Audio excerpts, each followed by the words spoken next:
minute. Let's get Jen up and running.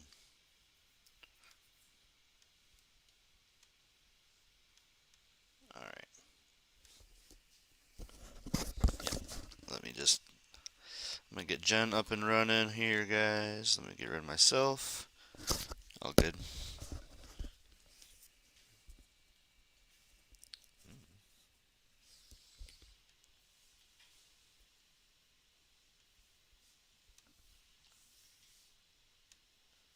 And Nancy Maldonado would be the first Hispanic woman to serve as a federal judge in Illinois. The president is very proud of all of the nominees he has announced in office, 72% of whom are women, 30% of whom are black, 21% of whom are Hispanic, and 19% of whom are from the AAPI community. With that, let's get to your questions. I'll promise to reduce the toppers next time. That's my deal. Go ahead. Thanks. On the president calling what's going on in Ukraine genocide, what changed? What did the president see? What did he hear in the days between saying maybe simply more crimes and this genocide? Well, he called it a genocide yesterday, not once but twice actually, because as he said yesterday, it's becoming clearer and clearer each day that it is Putin's aim to wipe out the idea of being Ukrainian, that we're seeing greater brutality increase day by day. And some of that, I will note, is because we're gaining greater access to areas. We have more intelligence on what's happening in areas. Leaders are speaking out more about it. And frankly, there's also reporting about what is happening on the ground. But to give you some specifics, I would note that, of course, what we saw in Bucha was not an anomaly, as Ukrainian forces searched towns that Russian forces previously occupied as they're pulling back and moving to the east. The mayor and the city council of Mariupol are reporting high numbers of civilian casualties. The train station attack just over the weekend killed more than 50 civilians. The UN has recently recorded 4,450 civilian casualties, all just since February 24th, and the real number, we believe, is likely much higher. The OSCE's Moscow Mechanism report today found clear patterns of international humanitarian law violations by Russian forces by targeting hospitals, schools, residential buildings, and other locations where civilians are sheltering. And we've also seen, I think, from the beginning of this, Kremlin rhetoric and Russian media deny the national identity of the Ukrainian people, and the Kremlin has launched a full-scale assault on the sovereignty of the Ukrainian state and its people. So the president was speaking to what we all see, what he feels is clear as day in terms of the atrocities happening on the ground. As he also noted yesterday, of course, there will be a legal process that plays out in the courtroom, but he was speaking to what he has seen on the ground, what we've all seen in terms of the atrocities on the ground. And as a follow-up, might he call on Germany to impose a natural gas ban, given that, given what he said? Well, we've been in ongoing discussions with our European partners, including Germany, but it is a decision they will make, and the president certainly supports their right to do exactly that. Go ahead. Thanks, Jen. A question about the president's conversation today with President Zelensky. Did they talk about the possibility of moving U.S. diplomats back into Ukraine? I don't have more details of that. I will tell you that our objective is to do exactly that. And All right, we, Matt, of let's course, do expect this. in a process that's led by the State Department, security considerations, who the right Bull personnel to go packs. back first would be, and that certainly is something the president would like to see, but I'm not aware of him providing an update on that today. Also, President Zelensky tweeted that he and the President Biden, agreed to, quote, enhanced sanctions. What does that mean? Additional sanctions, the consideration of additional sanctions, and that's certainly something we're continuing to consider, and the president conveyed that as well. And then back to the question about genocide. He meant additional, but he said enhanced because we don't really know how to keep Biden exactly on the straight and narrow. He doesn't he doesn't know how to stay on a topic. He's kind of ADD all over the place president. Probably because he's not really there anymore, but that's okay. He's propped up by the deep state. All right, cheers. Let's smoke a bowl. I think the next interesting person's in a few minutes. We're going to watch this to like the 22nd minute and then watch the last person at the end.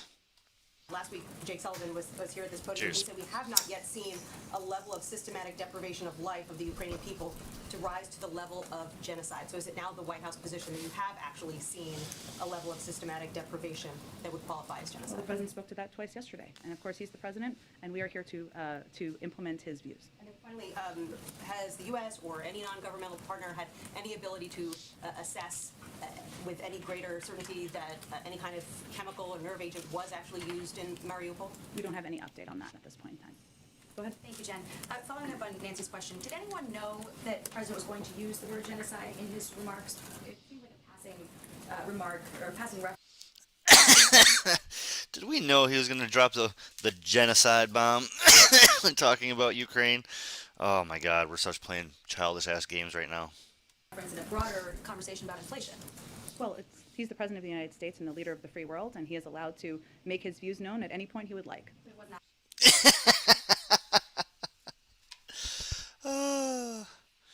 that's some quality entertainment right there. Oh man, I can turn on Jen every day just for that kind of snarky ass attitude.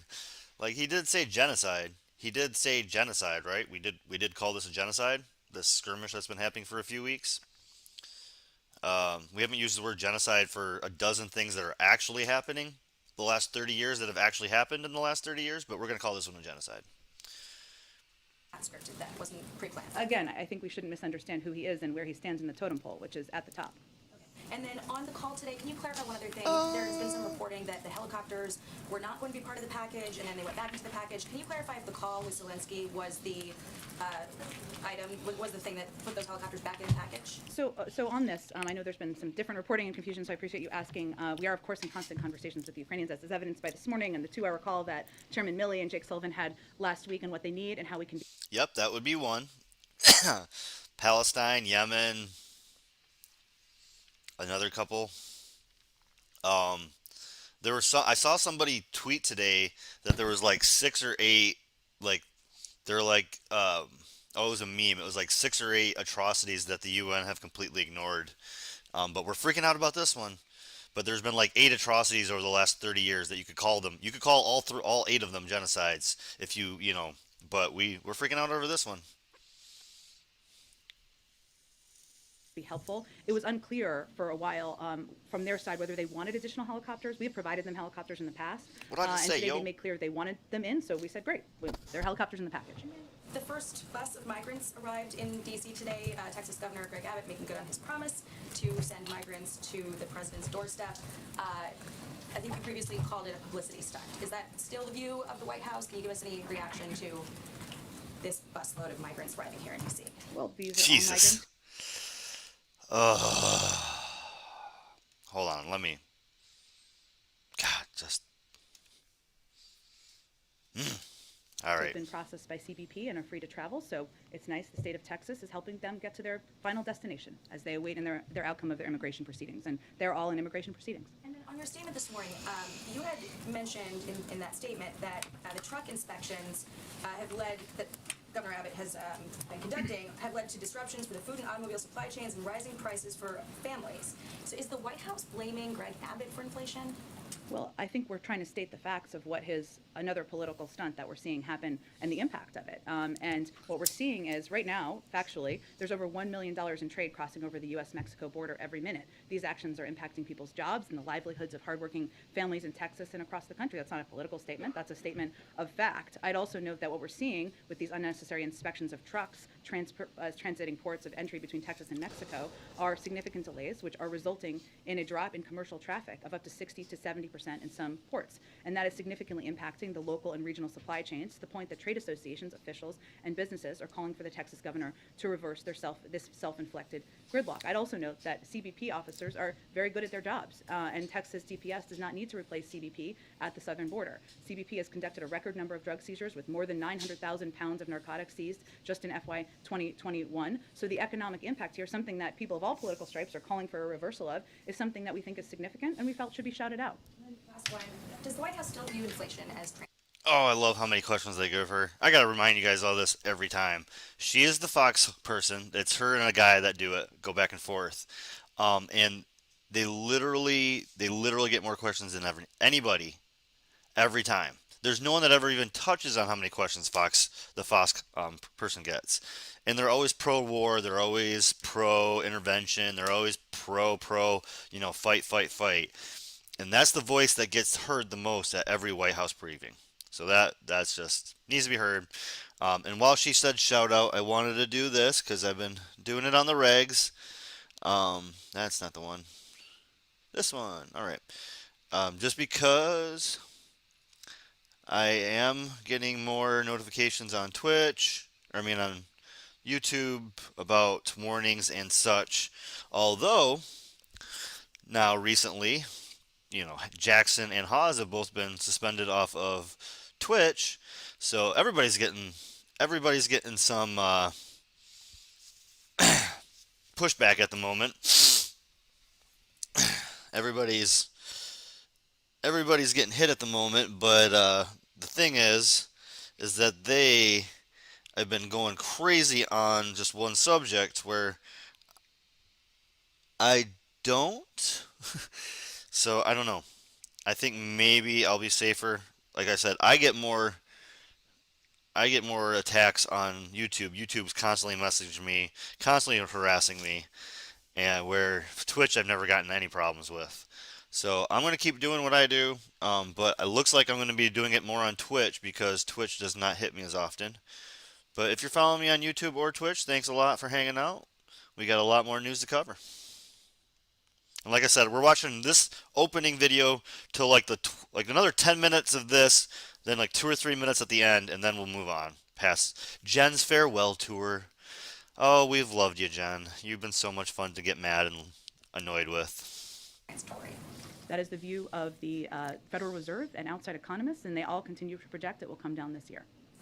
Yeah, Jen, just to make sure we're clear, first of all, on the question of genocide, because I know sometimes in the past the president's expressed his own opinion about issues. It's not necessarily been U.S. policy. So is it the U.S. policy that genocide is being committed in Ukraine, or was that the president's personal beliefs? Well, there is a legal process. Oh, yes. Please explain what genocide is.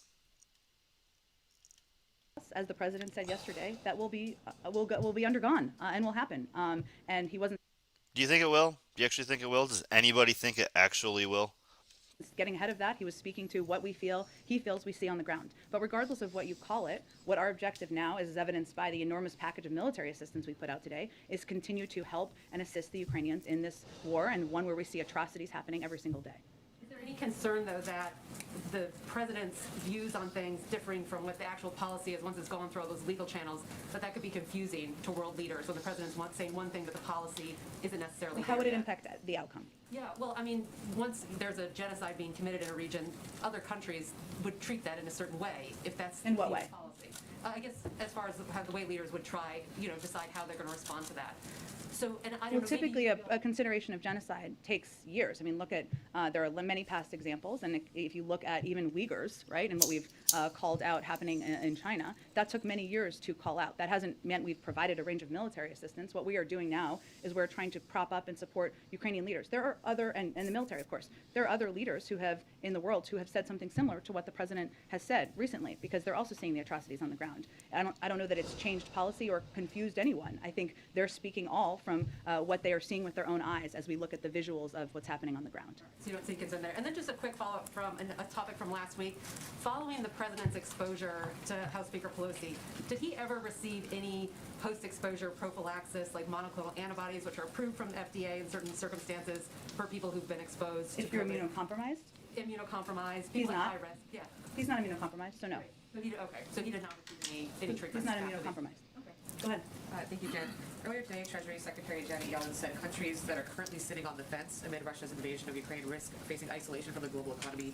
Were those comments aimed at any specific countries, and can you speak to whether the administration is considering secondary sanctions on countries that do not comply with the restrictions the administration has imposed on Russia thus far? Well, I think certainly we consider a range of options if countries don't abide by the sanctions we've implemented, right? And that is something we certainly will continue to watch. I don't have any projections of that, fortunately, at this point in time. I think she was speaking to what we've said from here a number of times, which is that in this moment where you have a dictator brutally invading another country, targeting civilians, you have to contemplate what side of history you want to be on. And that is true for any country around the world. And then a follow-up on COVID. Is the administration concerned that COVID data is not picking up many cases that are confirmed by home tests, especially amid this uptick caused by the BA2 variant? And will there be a public education campaign to push people to report their positive results? Well, we do certainly encourage people in many ways to share test results and contact their doctor because they may be eligible for Paxlovid or other therapeutics if they test positive. We also know that that a number of people who test positive are at home, just recovering at home. So we're certainly encouraging people to do that. But what I would note is that what the CDC continues to track very closely are cases that are reported where they've seen severe disease, hospitalizations and deaths. And those reports are coming directly from hospitals and states. And what we're seeing from those reports are the lowest levels of hospitalization since the start of the pandemic. So we certainly encourage people to report. Anyone who lives in this area knows that if you have apps on your phone, you often get apps about or alerts about close contacts, or if you've been near people, or calls from your county health people if there are reports in your neighborhood. We encourage people to do that, but our focus, as the CDC has conveyed over the course of last weeks, is really on severe disease, hospitalizations, and deaths. What we can do to reduce those. We're fortunately seeing lower numbers, even as we've seen an uptick in cases. Go ahead. Thanks. I spoke to former NSC Chairman Robert O'Brien on Friday. He says most Republicans and most, if not all, Democrats are on board with the current Russian sanctions. However, he had two criticisms. He said that one, planes should be provided to Ukraine, and two, that full sanctions should be implemented against Russia and Putin immediately. Your thoughts and response to that? I don't have a direct response to Robert O'Brien. What I can tell you, and I'm sure he's aware of this, or maybe not, I don't know, that we have implemented a more significant and crippling sanctions package, financial sanctions package, than has ever been done on any large economy in history. So I would certainly point to that. In terms of his view as a private citizen, I guess, at this point, on planes, we've spoken to that in the past. If other countries want to provide planes, we're not standing in the way. We've made an assessment about what the Ukrainian military needs and what they are trained on to use, and what would be effective in the transport of it. That continues to be our assessment. I noticed that the helicopters were on the table. Are U.S. warplanes provided to Ukraine, or even the mix from Warsaw, from Poland, are they off the table completely? We've never said they were off the table. What we've said is that we had concerns about the Polish proposal, about how they would be transported. And our military made an assessment about that, a risk assessment about the benefits and the risk. That assessment hasn't changed. We've provided helicopters in the past. Good. Around that, is there? I don't have any more updates for you. Go ahead. One more question on Ukraine. After President Biden said he does believe that Russia is committing Yeah. genocide, I love how she runs away from somebody like somebody else is going to be better for, like, have a better question or be nicer or, be more in line. Like, look at her face. She's beaten down. She's done. She's ready to, like, she's like, God, how many weeks do I have left? God, how many more weeks? Just, oh my God. That millions of dollars. I just got to shut my fucking mouth and make it through this. Millions, millions, millions, millions, millions, millions. Oh, I guarantee it's going to be a $10 million contract at MSNBC, so. the French president came out and said that he warned against an escalation of rhetoric. Do you have any Ah, response this to isn't the that? one. I don't. I think it's the person after this that I really liked. That was my my go-to person today. On COVID and this extension, this 2-week extension of masking on Yeah. public transportation, can you help us understand some of the science behind this? Why 2 weeks? Sure. What difference can be made in such a short amount of time? Sure. Well, this assessment was made. I know there was a statement that was put out by the CDC, and certainly would point you to that. But as they're continuing to monitor the spread of BA2, the BA2 subvariant, which now makes up more than 85% of U.S. cases, what they're looking at is that since early April, there's been an increases in the 7-day moving average of the cases in the United States. So what they're trying to do is give a little bit more time to assess its potential impact, the rise of the cases have on severe disease, including hospitalizations and deaths, and the healthcare system capacity. And their assessment from a medical standpoint, a data gathering standpoint, is that 2 weeks would give them some additional time to do that. Now, at the end of that 2 weeks, they can determine what's next after that, but that is that assessment they made so that they could gather more data of the rise of the subvariant. Should we then expect, and should the public expect, sort of more of these kind of short-term extensions? It's a good question. I just don't want to make a prediction of that. I think it depends on how they evaluate and assess the data over the course of the next 2 weeks, and they're trying to provide regular, transparent updates to the public. And it does seem that the president has been tested every 2 or 3 days for the past week or so. Any update on whether he was tested today? I can check and see if there's an update and get that to all of you. He does have a regular testing cadence, of course, so that is determined by his doctor, and it's typically a couple times a week. Go ahead. Thank you. A quick follow-up on the issue of the genocide designation. I think you just said that a legal process would be undergone, but I think the State Department spokesman Ned Price just said that it was the U.S. government is contributing to the Ukrainian Prosecutor General's office's inquiry into whether Russia has committed genocide in Ukraine, but had not initiated its own. So I appreciate your opportunity to rephrase. It would require a legal process. As the president said yesterday, he's not trying to prejudge a legal process. He was speaking to He was speaking to the atrocities he saw on the ground. The things he personally saw, he didn't see shit. Come the on. atrocities he saw on the ground. Why not? Why would the U.S. initiate its own, inquiry into that issue? It's a determination, again, made by the State Department and others who are lead these efforts, and certainly it's one we will continue to assess. And just a quick one on the issue with Greg Abbott. Is the White House planning to do anything to alleviate the supply chain disruptions or pressure him into rescinding the order? Well, obviously our preference is that he rescinds the order, and it's not just our preference, it's the preference of a number of trade associations, officials, business leaders, and others who are seeing the direct impact on commerce and on the economy and on business in the community. So beyond that, I think our effort today was to highlight what the impact is and how this is not a step that is in immigration policy or addressing root issues at the border. This is one that is hurting, it has having a negative economic impact on people who work Too and much live not welcoming. in that. No, her gestures get more aggressive the more she's annoyed. So when she starts really gesturing with her hands, she's very frustrated. That community and the over $1 million in trade crossing over the border every day. Go ahead. Jen, 3 times now the president has made comments about the war that the White House or he himself subsequently said did not reflect U.S. policy or legal determination when he said Putin is a war criminal, when he said that Putin cannot remain in power, and of course his comment about this being genocide in Ukraine. Does this not send a signal to the world that there kind of is an asterisk next to anything that the president says? Well, then when the president ran, he promised the American people he would shoot from the shoulder, is his phrase that he often uses, and tell it to them straight. And his comments yesterday, not once but twice, and on war crimes are an exact reflection of that. I don't think anybody is confused about the atrocities of what we're seeing on the ground, the horrors of what we're seeing in the ground, and different leaders around the world describe it in different ways. But what is unquestionable is what we're seeing is horrific: the targeting of civilians, of hospitals, of even kids, and the president was calling it like he sees it, and that's what he does. If I could ask it this way, do you think that there is any danger to global leaders, including Vladimir Putin, to Olaf Scholz, if they can't be sure when they hear words coming out of the president's mouth, whether he is stating a personal opinion versus making a statement about U.S. policy? Do you have an example of somebody who's confused? A leader? That was what I loved right there. Just that snarky. Just give me an example. Give me an example of someone who's confused. Well, I think my colleague brought up Emmanuel Macron responding and saying, the use of the language genocide he sees as rhetorical escalation. Right, here we go. See? Actually asking questions. You can skip all the garbage and just get to a question.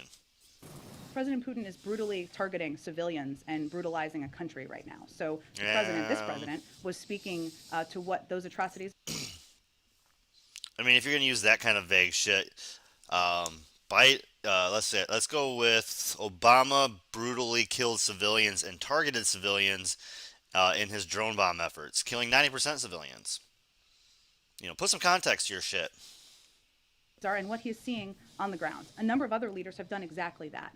It does not change policy in the sense that we've seen these atrocities, unfortunately, for weeks now, and we're going to see more as Russia pulls back from parts of the country. So what our focus will continue to be, and the focus of leaders around the world, is to continue to escalate our military assistance, our security assistance, as we did today in providing a range of weapons that we have not even provided to them in the past. And that, I think, is what the Ukrainians are most focused on, and I think the global community is most focused on, how we're responding and how we're helping. Can you explain, so if the U.S. were to legally determine that what is happening in Ukraine is genocide, what would the sort of legal obligations from the United States be at that point? It doesn't change a policy. There would be an international effort to explore that and an investigation at an international level. Those often take many years. And nothing has changed in terms of the president not wanting to send in U.S. troops to Ukraine? Correct. Nothing has changed. Go ahead. Correct.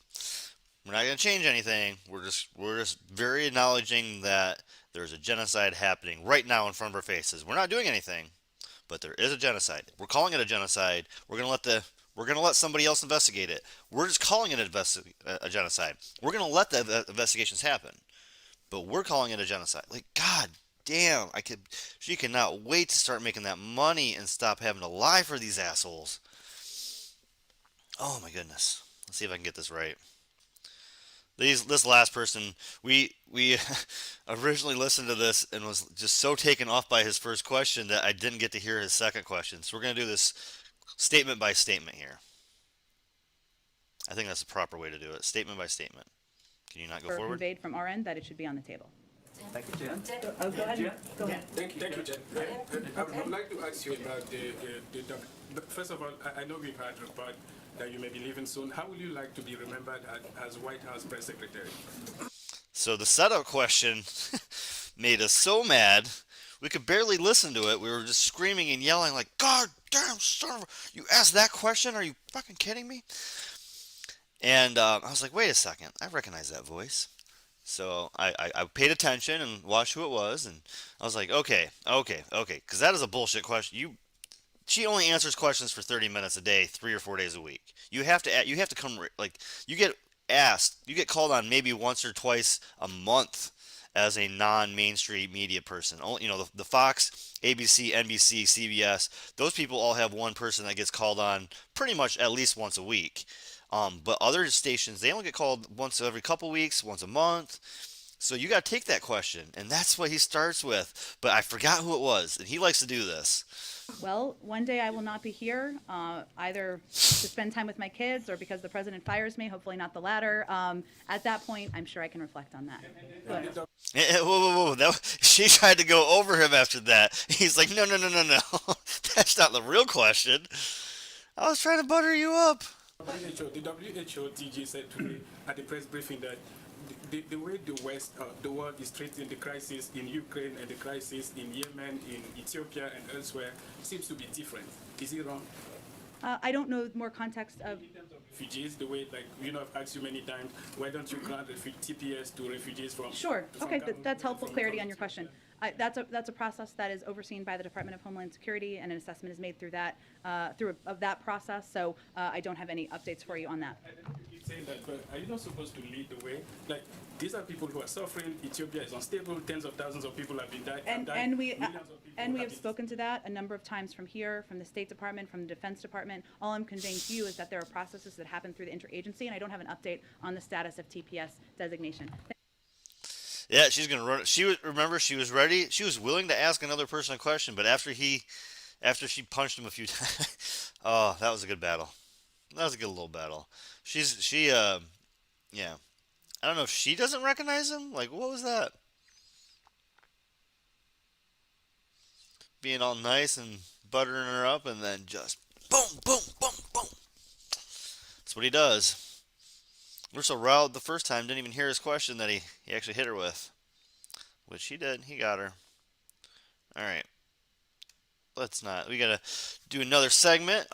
This was pretty good, I thought. They're doing a weekly, or I think it's a weekly segment, on prisoners and the judicial system on that end of things in the prisoners' life and whatnot. And this is a prisoner's alleged abuse at shock camps. Welcome to this edition of The Rather real Than Lies. news. I'm Master Musa, co-hosting with Eddie Conway. Mariah Correctional Prison Shop Camp is one of 6 prisons that's closing in upstate New York. According to the state of New York, $1.7 million will be saved from this prison and others closing. Opposition saying that closing these prisons would decimate or devastate the economy in upstate New York. Here to talk about this and other things is Kerry Blankinger. Kerry Blankinger wrote an article with the Marshall Project outlining what shop camps are, how they function, and what they're doing to the people that are incarcerated there. Thank you. Welcome, Kerry, to the edition of Rattling the Bars. Hey, thanks for having me. Shop camps. A lot of people might not know what they are. Can you explain what they are, how they operated, and how they came into existence? Yeah, sure. So, the shop camps in New York are some of the last in the country, but not the very last. But shop camps came about as a way to theoretically reduce prison populations after several states, lots of states, built up prisons and didn't have room for all the prisoners. The idea with shop camp has generally been that people who are in prison for addiction-related crimes or certain other subsets of crimes can complete some sort of program that's sort of a military boot camp style program. Yeah, I was gonna wonder because military boot camps. I have had a few friends go into in a few different states, and they are just elongated, extended boot camps. Nobody comes out of it happy about it, and it's as long as like the longest military boot camp that there is, so they're intense. Something like a 90-day or a 6-month program where you're doing a lot of running and, maybe cleaning toilets with toothbrushes and dealing with some sort of very confrontational therapy. In the best case scenario, that's how these programs would work. You would, endure that for a set period of time, finish, and when you finish the program, you usually get some amount of time shaved off your sentence. In New York, the way it works is you do this 6-month program, you can go home up to 2.5 years early. The problem is that these programs have really lent themselves to abuse over the years. And we see that especially in New York, where time and again, prisoners have reported beatings and abuse, and there's been some amount of sexual abuse. And on a somewhat daily basis, people say that they're being called crackheads and junkies, being made to shovel snow with spoons, having, shoes thrown at them as punishment. There's a lot of sort of degrading treatment being made to eat off the floor like a dog. And these are not one-offs. I've been reporting on these sorts of programs in New York for a few years. And these are things that we routinely hear out of several of the facilities that have had these kinds of programs. But over the years, many states have closed their shock camps. In some cases because they're not effective, they're prone to lawsuits, and I think there's a growing understanding that, traumatizing people is not therapeutic. New York has some of the last few programs left. And one of them, Mariah, the one that, I was writing about here, has been earmarked for closure and, has recently closed actually in upstate New York. And now there's only one of these programs remaining in upstate New York, and that is Lakeview Shock Facility. And let's flesh this out. We're talking about mental health issues in terms of people that suffering from substance abuse, and it's known throughout the world now that substance abuse is a disease. The disease model is prevalent in terms of evaluation. Where's the connection between the mental health and the torture that these people are receiving? Or is it purely torture and to try to torture a person out of wanting to use drugs? What's your read on that, Mariah? Well, Torture somebody out of using drugs. That's a scary phrase that seems to be accurate, really. It's horrifying it's almost an accurate phrase sometimes. So yeah. Whew, that is the scary world that we are living in, and that is not a misguided question. I think there's a few things going on. I think that first of all, a lot of these started during the war on drugs, and I think that the whole idea of a sort of military-inspired program really played into the visuals of. Can you imagine even if white collar crimes had to go to these 6-month boot camps with real criminals? Like, when I say real criminals, I'm giving you a wink wink, because most of the time these real criminals are people who have done, smaller felonies, like stole $500 out of their employers. Freaking, I knew somebody that stole, $500 out of the cash drawer and had to do the 1 year, 6 months in, 6 months out of that, instead of doing like 3 to 5. So it's like that kind of option, or somebody who steals some OxyContin from a store or some shit. Like it's these kind of things that people get a couple years for. So yes, these are mental health issues. These are substance abuse issues most of the time, or they're poverty issues. And so put these real criminals in with some white collar criminals, and I don't know, make them scrub some fucking toilets, make them pick up some garbage off the side of the highway. The white collar people, not the drug addicts. War on drugs. Having a war, it sort of makes sense that you're wanting to engage in military-style programs as a way of, combating it. So I think that part of it was that it really sort of appealed to the ethos of the era in which it was created. But I also think that there's a lot of people, and I think some of these people have a significant overlap with the population of people who are running and working in prisons. But I think there's a lot of people that think, military teaches discipline, and they think that, the military cleans up people's lives, troubled, teens, get old enough and they go into the military and they turn out all right. And I think that there's some belief that transferring that treatment to an addiction, to dealing with an addiction would be an effective way of dealing with addiction. And I mean, that works for some people. For some people, I don't think that would work at all. So individual basis, everybody's different. There's 6 types of intellect. There's many, how many types of personalities, really. Like, it's not introvert and extrovert. There's not 2 types of personalities. There's many. That's, there's not just 2 types of people. Understand the sort of thought process behind that. Like, the military straightened out my troubled cousin. Like, maybe it'll straighten out these troubled prisoners. But the problem is that, prison is not the military, right? Prison doesn't have any vested interest in, your health or well-being or success. Whereas, the military does need for you to be healthy to do your job, and the military also, this treatment, is a means to an end, and you end up with some skills and a respected career coming out of it. None of that is true in prison. Like, you're not getting some job skills or some resume credentials from surviving this shock incarceration. And I think fundamentally, beyond all that, you really can't traumatize someone into wanting to be sober. And a lot of the people that are coming into these programs are dealing with a lot of existing trauma, and especially when you're talking about women in the women's facilities, a lot of them are coming in with trauma at the hands of men. So in those scenarios, you can imagine that having a drill instructor type male screaming at you may actually sort of undermine what you might need to have a, a sober and more stable life. And in your article, you spoke on how it's an incentive based program, uh, and that you have to have a Incentive. substance abuse problem. What talk about the attitude of the people in these facilities that Man, these are slow interviews. I don't want to turn it up to 1.5. He's just very slow. choose to go in these areas, and some of the stories they told you about the ones maybe that didn't complete the program, and if you got any insight on the ones who completed then recidivate, if you can talk about these things.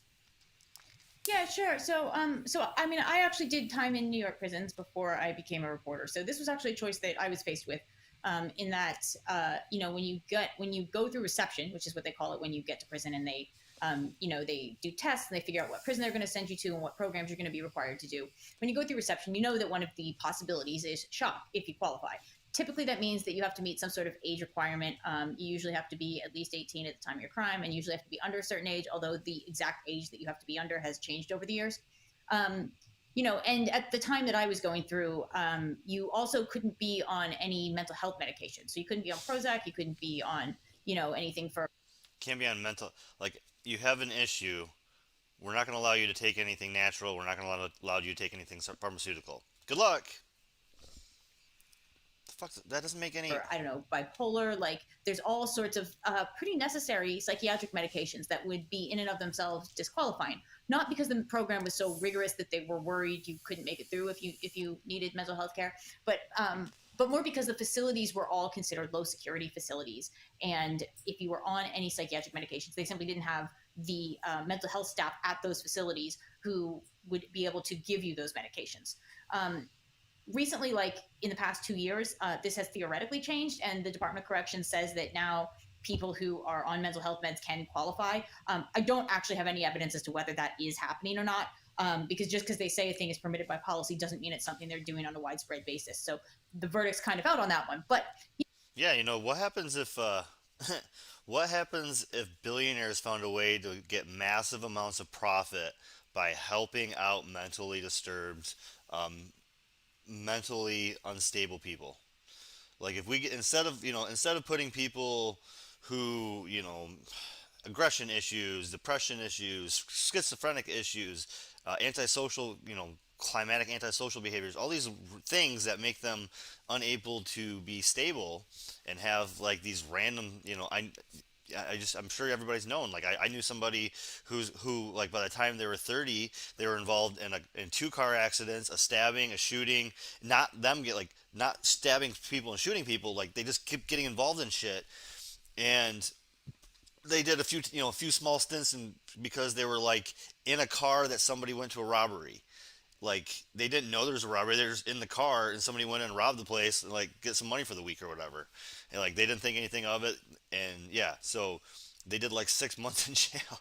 And I was like, "What? You did 6 months in jail?" They're like, "Yeah." I was like, "The fuck is happening right now?" Went through, like, oh my god. So you never know what somebody's going through, and mental health issues is like just these self honest. Like, there's just so many things that we could do as a society, and we're not doing them because they're not profitable. But if we could find a way to sell them as profitable, then I think we could, actually get some shit done in this universe. It'd be nice. But it's not profitable. That's the problem. For years, one of the decisions when you came into prison was if you knew that you otherwise qualified for shock, you had to think about, did you want to go off your mental health medications in order to qualify for this program that would allow you to get home earlier? You can imagine that's a very powerful incentive. If you're talking about like, geez, I struggle with depression, I'm on Prozac, but if I go off it for 6 months, I can get home to my kids 2.5 years early. Like, that's a pretty coercive situation, right? Extremely, yes. Imagine you get looked at 3 years, or you can do 6 months there, 6 months there, so you can miss your kids for a year or miss your kids for 3 years. That is huge. Especially if you have young children and you're missing, you don't want to miss your go from that kid from being 7 to 10. That's a big miss. People's lives So I think that this is one of the for mental things health that people issues. think about a lot when they're, when they're coming into prison and trying to figure out if they are going to go to shock or not. And then, of course, when they get out, they're now off mental health medications that were helpful to them. Now, the exact impact of that and how that influences recidivism numbers is really difficult to understand because there isn't data on this specific population that has been released in terms of recidivism and the degree to which changes in mental health medication did or didn't play a role in that. But it's also difficult to look at the success of these programs because, frequently the Department of Corrections says these programs have lower recidivism than the rest of prison. And, that is true by the numbers, but it is also misleading in a few ways. First of all, you're only having a narrow segment of the population that qualifies. For years, people with mental health medications didn't qualify. That's a demographic that's at high risk of recidivism. So there's that, but also a large percentage of the people who go to shock fail out and don't complete. Oh, And those that's brutal. That's brutal. Because when you fail, you're not gonna get any fucking credit, right? people are not included in the recidivism numbers. So what you end up with is only the most determined, most motivated prisoners are the only ones who are graduating from shock to even be considered in these recidivism numbers. That makes sense. So it's really hard to measure the success of these programs, and it's really hard to measure the impact of these programs on people's lives. Also, of course, as is often the case with prisons, we're just not getting good data, reliable data, or trustworthy data. So a lot of what we, find ends up being sort of anecdotal and hearing about what people tell us. And as you can see from the story, what people say has been often, pretty shocking. Talk about the because I'm looking at the mental health of substance abuse, and I'm also looking at relapse. And I'm a recovering addict, and I've been through the NA, and I understand the NA philosophy. Talk about this aspect of it from okay, we're acknowledging that you cannot quantify the numbers in terms of who the success of the program, but in terms of relapse, to your knowledge, has this program been successful in creating a mindset where a person would not be inclined to go back and use drugs? Because in essence, the program is supposed to be designed to, whatever their methodology is, to stop a person from wanting to use drugs. That's how they got where he was at. Right. I think, again, that's a pretty complicated question. I think we do know, for instance, that there's been some studies around the fact that confrontational therapy is not the best option. It simply, there's a lot of studies around this because this sort of idea of like the confrontational therapy where they yell at you and call it treatment, this is something that's been tried before, especially when there were those sort of troubled teen boot camps where they'd send troubled kids out into the wilderness that were real big in the 90s, and then, people started dying. Those also were based on the sort of tough love confrontational therapy idea. And that generated some research around the success of that as a method. And, it's not successful. It's not the best way to treat people. Of course, actual relapse data would be even harder to come by than just recidivism data, because recidivism data, at least you can know whether someone is in or out of prison. But, when you're talking about relapse, somebody may, if they're not on parole, you have really no way of knowing what they're doing. And even if they are, it's pretty spotty because it's dependent on whether the parole officer is testing or not. But we can look at these methods and say that it is using a method that is not considered, the gold standard for sure. And it is not using what is considered the most recommended practice at this point in addiction treatment, which has been medication-assisted treatment. It's clearly, it's not for everyone. It's not what I didn't use medication-assisted treatment in getting off drugs. And, a lot of people don't. But it is considered the sort of standard evidence-based approach at this point, and it is not allowed in shock incarceration facilities. If nothing else, there's solid data that medication-assisted treatment using things like methadone, Suboxone, Vivitrol significantly reduces the risk of death. Niacin for alcoholism. Niacin works for alcoholism, by the way. It does. It's been proven. It's literally what the originator of Alcoholics Anonymous wanted to use. He didn't want to have like this holy trinity crap. He didn't want to have religion. He wanted it to be a nutrient and exercise. Self-worth is what I think he wanted. He wanted health, health and self-worth to be the focus for alcoholics. Nutrition and self-worth. So if not exercise, productivity of some way, community outreach or what, but that was the original AA. It was, community, it was health, and nutrients, and then some other person, into the early years, in the early couple years, some very rich, very powerful Christian person took it and ran with it, and that's what we have today. But if you would have joined the first year of Alcoholics Anonymous, you would have been taking tons of niacin. You would have been like having more counseling sessions than old stories. You would be talking more about non-drinking related things than just drinking. Alcoholics Anonymous mostly talk about stories of alcohol. They don't talk about stories of things that happened before you became an alcoholic. The leading into stories that are also important. So, there's those kind of things. Death by relapse. And again, this is something that these shock camp programs do not use. Right, and that's really why I asked that question, because when you look at substance abuse and you look at a program that in fact uses torture to try to stop a person from having the desire to use drugs, and that's what got me where I'm at, the desire to use drugs, and your program has nothing in there to try to get me to understand that part of my disease, then I'm asking the question because I'm asking, well, if you're not having a mechanism to do that, and then you're not utilizing the prohibitors to help with that, then really you're just saying that I'm gonna shock you out of wanting to use drugs. Which leads me to my next question. You, in your article, you say that it's saving the state. The state alleges that these programs, which have been in existence for over 35 years, according to your article, have saved over $147 million. Have you found any truth to that? And what percentage of this, when you're saying $147 million, and you're talking about upstate New York, and basically talking about a camp system versus the other systems, All right. you're saying Yeah, this is the 147 real million. news. Check out the real news, please. They are a good news source. There's about 4 or 5 people that do segments for them. They have policing the police. They have this prison one. They have all sorts of segments that are not covered in mainstream media, but need to be covered on a regular basis. So, the Real News Network, YouTube. I believe you can find them on Rumble as well, and you can find all of them individually on their Twitter. Let's take a little lighter side of things. Not Lee. This one. I want to do something lighter side. Kind of a intermediate in between.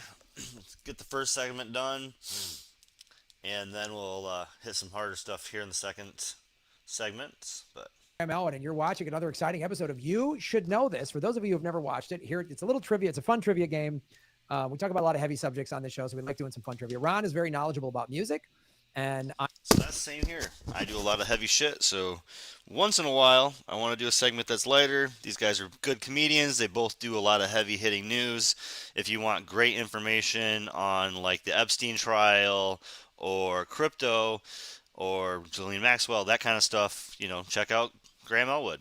If you want great information on MMT or I always forget the proper way to say this. God damn it. Communal internet. What am I supposed to say here?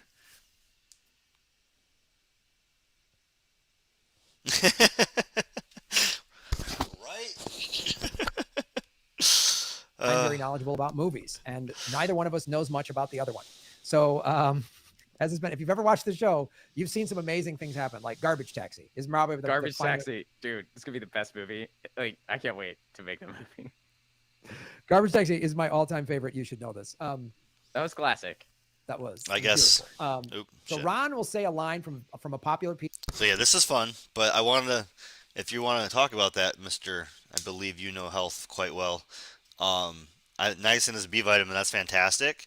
But literally, the guy that started, this is from some health documentary I watched a decade ago, so I'm not going to quote the names or anything, but the guy that started Alcoholics Anonymous used niacin, like massive dose of niacin, like not like a couple hundred milligrams, like a couple thousand milligrams. This one lady was a massive alcoholic, drank like 4 bottles of vodka a day, and he started weaning her off alcohol and putting her on more and more niacin, and it ended up being like 5,000 milligrams of niacin got her level. So yeah, I know it flushes toxins, but like her, yeah, it was a chemical imbalance in her brain that was causing her to be an alcoholic. and the niacin like flushed the toxins out of her system, and her system started running clean again. And at like she had to get up to like 9,000 to get rid of it, but then she had to like take 2,000 milligrams of niacin a day to stay stable, which is a lot, which is way too much, but it helped her, got her level. Piece of music, and I will try to guess it. And then I will say a line from a popular movie, and Ron will try to guess it. I'm going to turn the chat. We're doing this live, so I'm going to turn the chat off. So, all right, Ron Placone, you go first. What right. should I know, Ron Placone? I'm going down to shoot my old lady. I caught her messing around with another man. Yeah. Going down to shoot my old lady. I caught her messing around with another man now. That ain't too cool.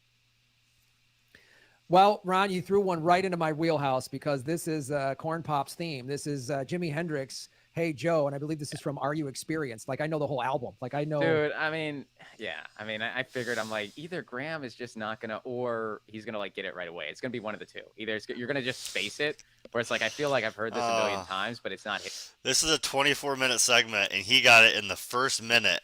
So I wonder what's going to happen next. That's the one good thing about watching it live, because I guess I could have not told you how long it's going to be. But, oh, man.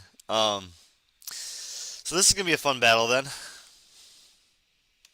Hitting me, or you're just going to be like, dude, what the fuck? That's Jimi Hendrix. Really? You can't give me a little bit of credit? So, like, literally, I have Hendrix. But I've never done Hendrix here, so I figured No, you I haven't. Yeah. You've never done Hendrix. And it's like every once in a while, I'll throw a movie at you. I'm like, there's no way Ron's going to get this. And you knew it immediately. Because I think that's sort of both of us. We either know it immediately or we're never going to we're like, oh, fuck. Yeah, that was so fast. I don't think I'm going to take a second here and go over what we're doing next. They actually admitted to lying to you from Lee Camp. Talk about that for a second. It's a short clip, so we're supposed to let him talk. Dang it, I had to restart my software today when I tried to start streaming, so I came on about 10 minutes later than I wanted to. Of course. And then from here, oh yeah, Grand Rapids shooting today, or yesterday, I guess that was now. But, yeah, I'm from Michigan. I have friends and family in Grand Rapids. That hit me pretty close. The subway shooter a few days ago. Oh, yeah. We Are Change clip. Some Maripol information. Interview with George Holloway. Oh, yeah. Okay, so I got about 6 short segments here. Let's jump through, hit through. Please let me know if anything is worth extending on, but I think it's going to be pretty hit. But first, all that good news after a little more. We're going to watch Graham stump Ron on a movie. No, I literally just had Hendrix on my Spotify playlist, and I was just listening to that song, Hey Joe. Like, oh man, he's the best left-handed guitar. He's the best guitarist ever, in my opinion. Yeah, he's on a different planet, man, or he was. Yeah, he's. I think he was left-handed, but I think he was one of those guys. He actually took a right-handed guitar and just played it the other way. I think. Didn't he restring it? I thought that's what he restrung it, and he just like flipped it instead of just getting a left-handed guitar because he just preferred it that way, which is kind of crazy, man. I mean, it's yeah. If you've ever watched any music documentaries, the way Hendrix, and it's all these like amazing, like Eric Clapton and the Beatles were always just like, yeah, mate, we just heard about this guy playing. And then they just all saw him play live for the first time. And they just like, the greatest guitarists in the world were just like, oh my God, like this guy has blowing us all away. And I mean, if you watch, there's great stuff too, like the Guitar Sacrifice. Yeah. And the story behind the Guitar Sacrifice, which I think it was at the Montrose Jazz Festival or something, like it was some big festival. And apparently what was happening, they were all like, it was all these big name acts and with Hendrix backstage, and they're all big name acts. And everyone was like, I don't want to go first. You go first. I'm a headline. Nobody wanted to do it. And Hendrix goes, fuck it, I'll go.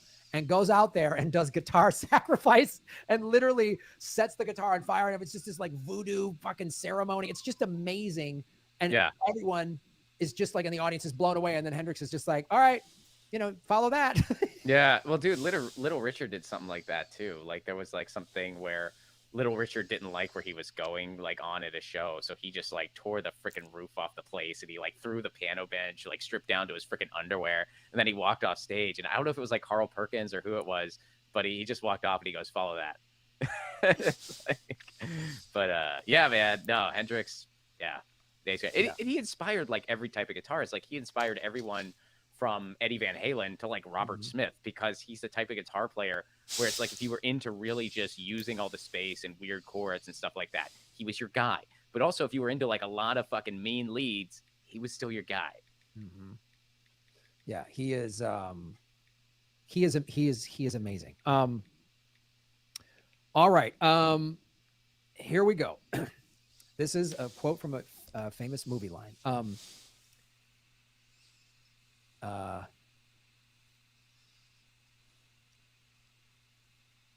Sopranos. Oh, here we go. Hey, I told you guys we shouldn't have killed Lieutenant Niedermeyer. Oh, god damn it. I don't know that character. We shouldn't have killed Lieutenant Niedermeyer. Is it a war movie, I take it? Is this Three Dogs of the Condor? Or whatever that movie? That movie really so I should just read lines from that movie every time, because you're always but you'll never say it correctly. You'll always be like 3 Dog Night, or A Condor Ate My Baby, or A Weekend at 3 Day Condor. Condor Taxi. That's Condor Taxi. Garbage Condor, or whatever you're going to call it. Yeah. Stripes. The Dark Condor Rises. What is this called? What is this now? So I'll give you a hint. It is a scene. So it's a movie that does several different stories within a bigger movie. I'm quoting a line from the scene where there was war in it. And Jimi Hendrix was playing. That's why I picked it. Jimi Hendrix was playing during this war scene. And I'll give you this hint. The Niedermeyer, it's the same. They're referencing a character from another movie that this director had made. Oh, dude. I should know this, but I don't. All right. What era are we talking here? This is the 80s. So 80s movies within a movie, and there was war in a scene, and Hendrix was involved. So he didn't actually make a cameo because he wasn't alive. But no, it was in the 80s. They were playing his music in this war scene. I'll give you a line. Oh, wait. Hendrix movie in a... Wait, it's not Animal no, House? You said 80s. I think at some point in Forrest Gump they're playing Hendrix during a war scene, but yeah, that couldn't be. That's 90s. That is 90s, but that's a good guess. But this is 3 separate stories. It's based on a TV show. Oh, never mind. The name of the TV show, the movie. It's not Clue, is it? That's a game, It's a board game, not a TV show. Yeah, it's a board game, not a TV show. Hawaii Five-0, the movie. That was the first thing that came to MASH, the movie. Well, no, MASH. I love you, Ron. They never made a movie about MASH, did they? Did they? Oh my God. Did they? Did they make one? Well, Ron, MASH, the movie, came out first, and then they made it into a TV series. Are you serious? When was MASH a movie? I'm the first person that Googled this. It was, oh, no shit, man. Donald so Sutherland. MASH, I didn't know people knew that. 1970, they made a movie from MASH, and then they made a TV show. Out of the movie. Yes. I did not know that. I totally did not know that. All right, I know. so MASH. I know. But this was a TV show first.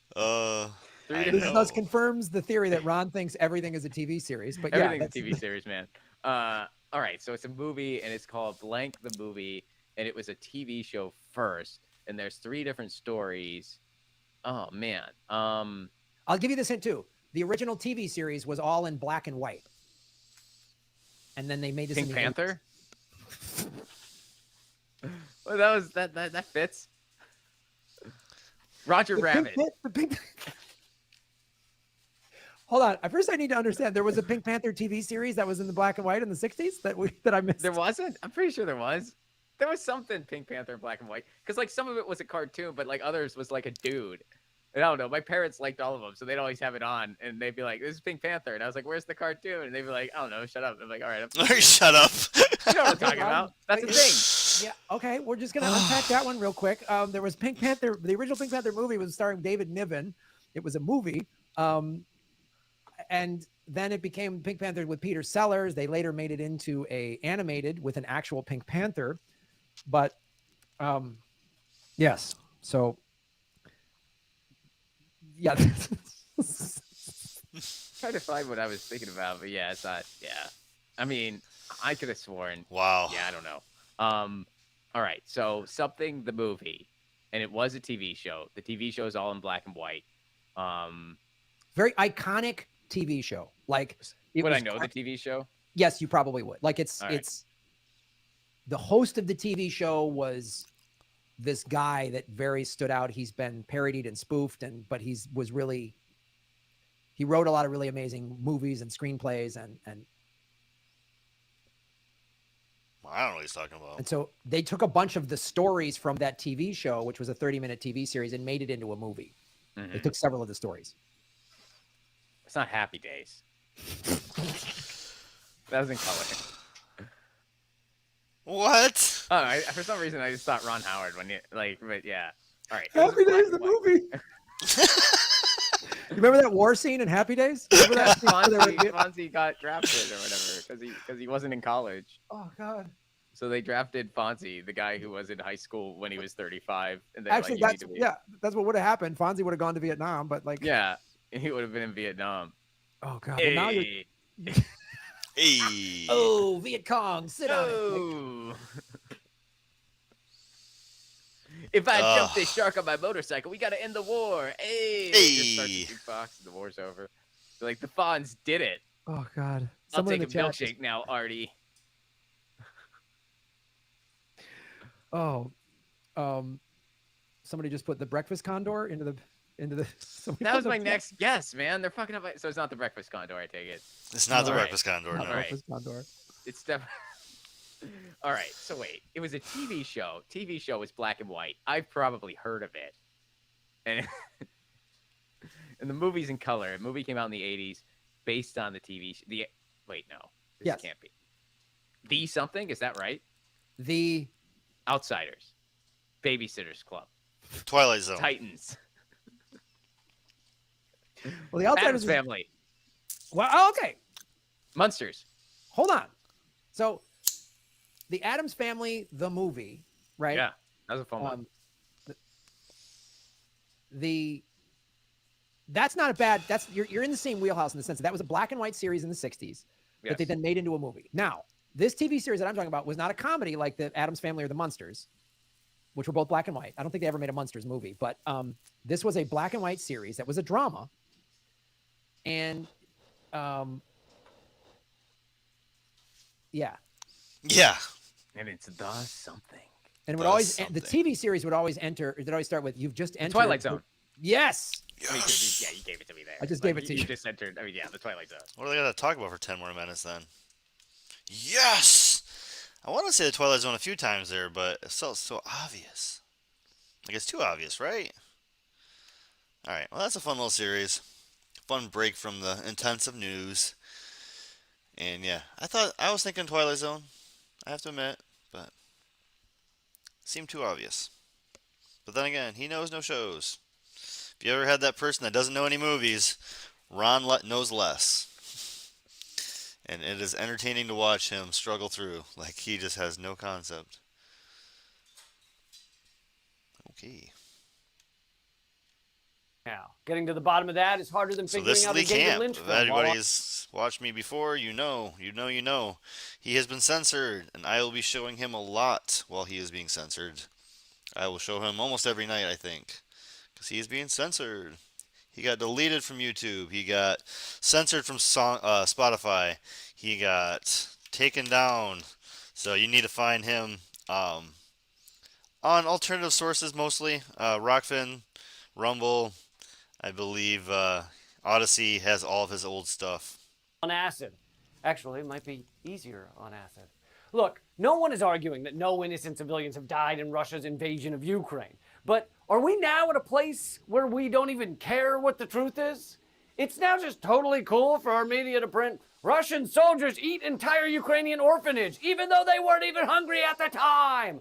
Or should we maybe still care what the reality is, even if we're opposed to the Russian invasion, and no one is denying that innocent civilians have died, and reality kind of sucks right now, especially with climate change, having to take down our Fresh Prince of Bel-Air posters, and Whoa, when did we have to do that? Oh, because of the slap. Sorry. I forgot about the slap heard around the world while real shit was happening all the fucking time. I have that stuff growing between my toes. Reality sucks, but maybe we should still want to know the truth. And if you've been paying attention, you probably noticed our media has already put out loads of fake news. You'll recall the US government and others said Russia was going to use chemical weapons, but it didn't. And then last week, 3 US officials told NBC News there is no evidence Russia has brought any chemical weapons near Ukraine. So that whole Russia's about to use chemical weapons story was based on Mad Libs? Oh, that also explains the New York Times headline, Russia plans to soup can Farty, Minnesota. The US government and others next said Russia is stockpiling corpses of Ukrainian soldiers to use in a false flag attack on Chernobyl. Didn't happen. The only thing stockpiled at Chernobyl is feral dogs with 3 eyes and 5.5 legs. But man, they can play fetch like nobody's business. Side note, the other day I was walking my dog, picked up his poop, like a good neighbor, then got home and realized I didn't have the bag of poop. I had lost my bag of poop. But can one actually lose a bag of poop? Should I look for it? Should I retrace my steps? Where did I last have my bag of poop? If I found my bag of poop, does that count as a win? Should I celebrate? I found the poop! Please let me know in the comment section. Anyway, Biden and others also said Russia was asking for and might get military help from China. But about that. Now, U.S. officials said there are no indications China is considering providing weapons to Russia. Biden and others also said Russia was simply aiming at civilian targets, also proven not true. So why is our government and our media getting these stories as wrong as every take Whoopi Goldberg has ever had? Especially...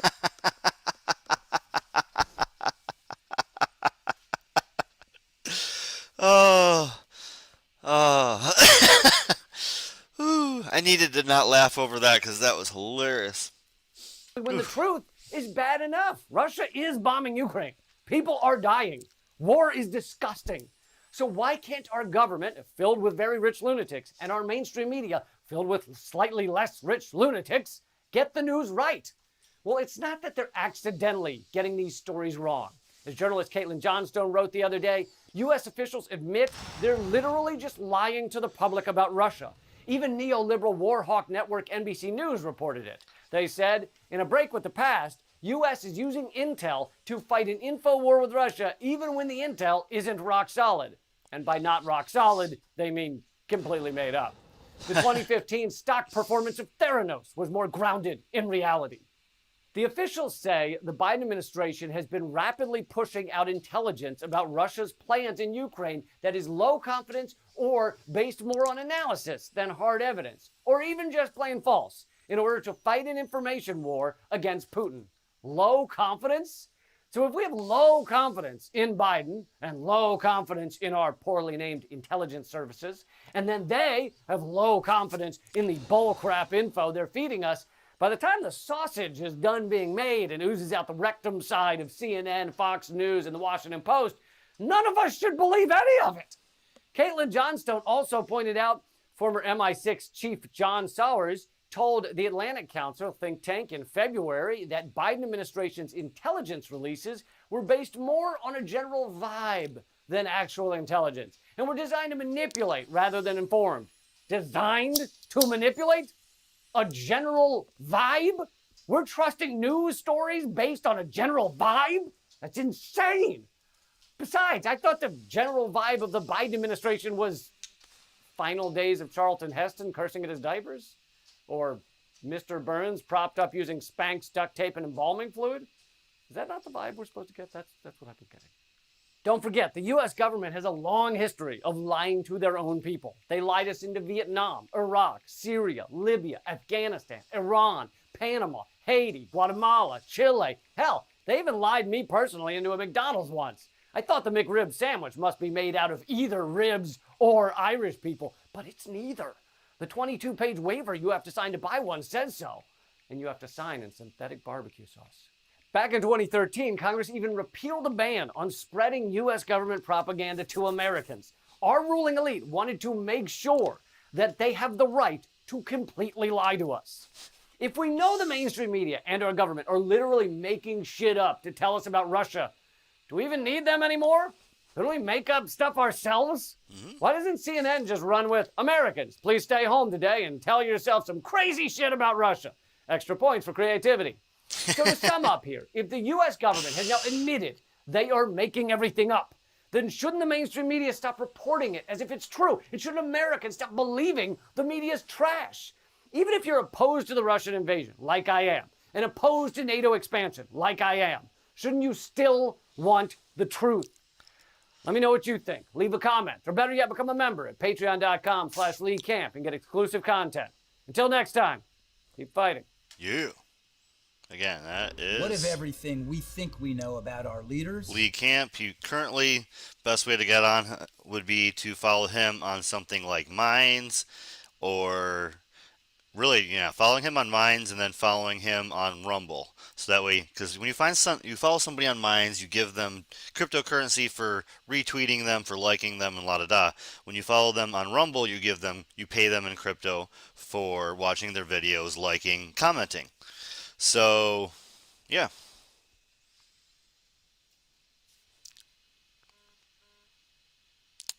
We will move on.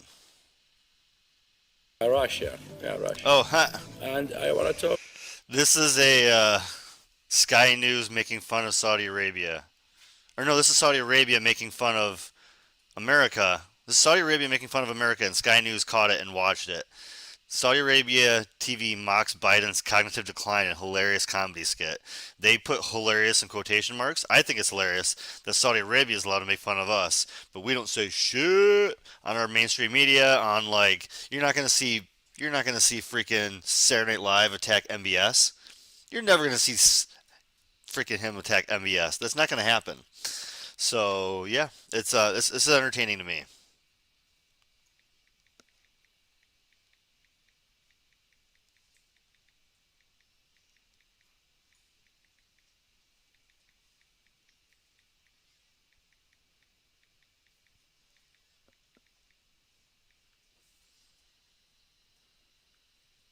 Yeah, all right. So this is a comedy bit. Talk about the president of Russia, Putin. Putin.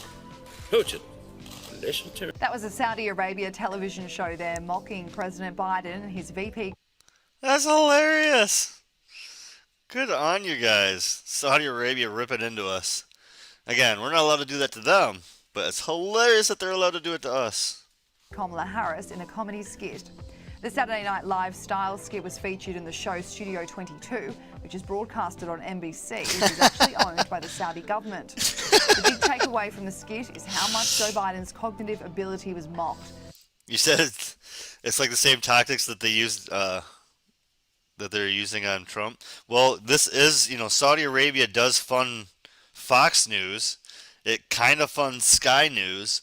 And it funds itself. So Saudi Arabia's money is everywhere. It's like China's money. Saudi Arabia's money is everywhere. In the comedy sketch, fake Kamala Harris is tasked with keeping Joe Biden awake as he makes his presidential address. She has to walk him to the podium, correct him when he confuses Russia with China and Africa, and remind him that she isn't the First Lady, she's the Vice President. Joe Biden's mental fitness has been the centre of debate as the president... Oh, I want to watch the whole skit then. I want to watch the whole skit then. What just happened? I don't want to just watch the one clip then. If that's the case, I want to watch the whole thing. Oh my goodness.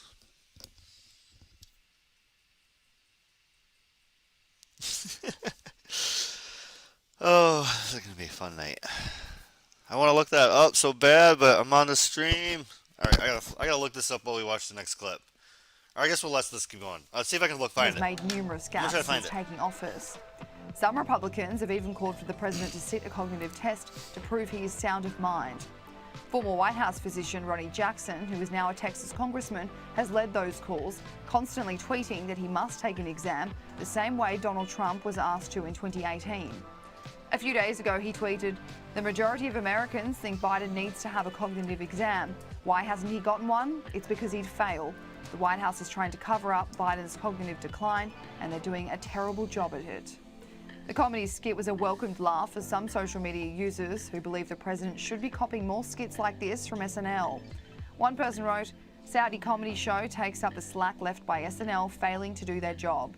Another said, "Fantastic, very hilarious, we need more of this. Celebrities in the US made regular fun of Donald Trump. Suddenly, all of them have gone quiet on Biden." And this is what SNL would have done before they became woke. They used to mock both parties equally. What happened? I mean, yeah. There's no full clip of it. Is there anywhere for me to get the full clip? Ooh, what's this? Put that on there for later, maybe. There's no full clip of it. I want to watch it so bad. I don't know if I've ever wanted to watch something so bad. Man, do I want to watch the whole thing of this. How do I watch full clip? Okay, let's keep going. I'll find the full clip. I want it so bad. I've never been like, oh my god, that I just have to see the whole thing. Like, how are they just gonna be like, oh, blah blah? Like, no, this is amazing. Why are you not showing do a whole segment on it? It's fantastic. All right, I'm gonna find the whole clip, and we are gonna watch some We Are Change. Libertarian alert. Stony Progressives watching a libertarian. I mean, we check in once a week, so nobody should be surprised. But just so you know, if you're a first-time watcher, I do check in with libertarians and progressives. I don't just follow one side. I don't just listen to one perspective. And we got to do our weekly check-in or daily check-in. I guess I check in with Ben Swan. He's also considered a libertarian and whatever. Oh, shit. Next. Feeling lonely Next is a and looking. commercial. I should have known better. Should have known next was going to be a commercial. I don't know what I was thinking. All right. So, this was not an accident from Luca We Are Change.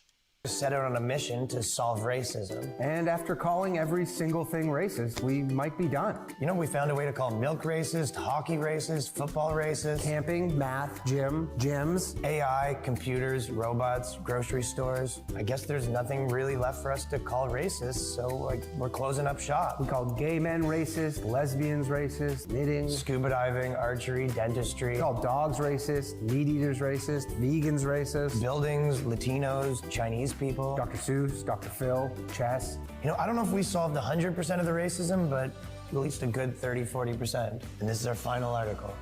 Why our blog is racist. You want to press send or me? Let's do it together.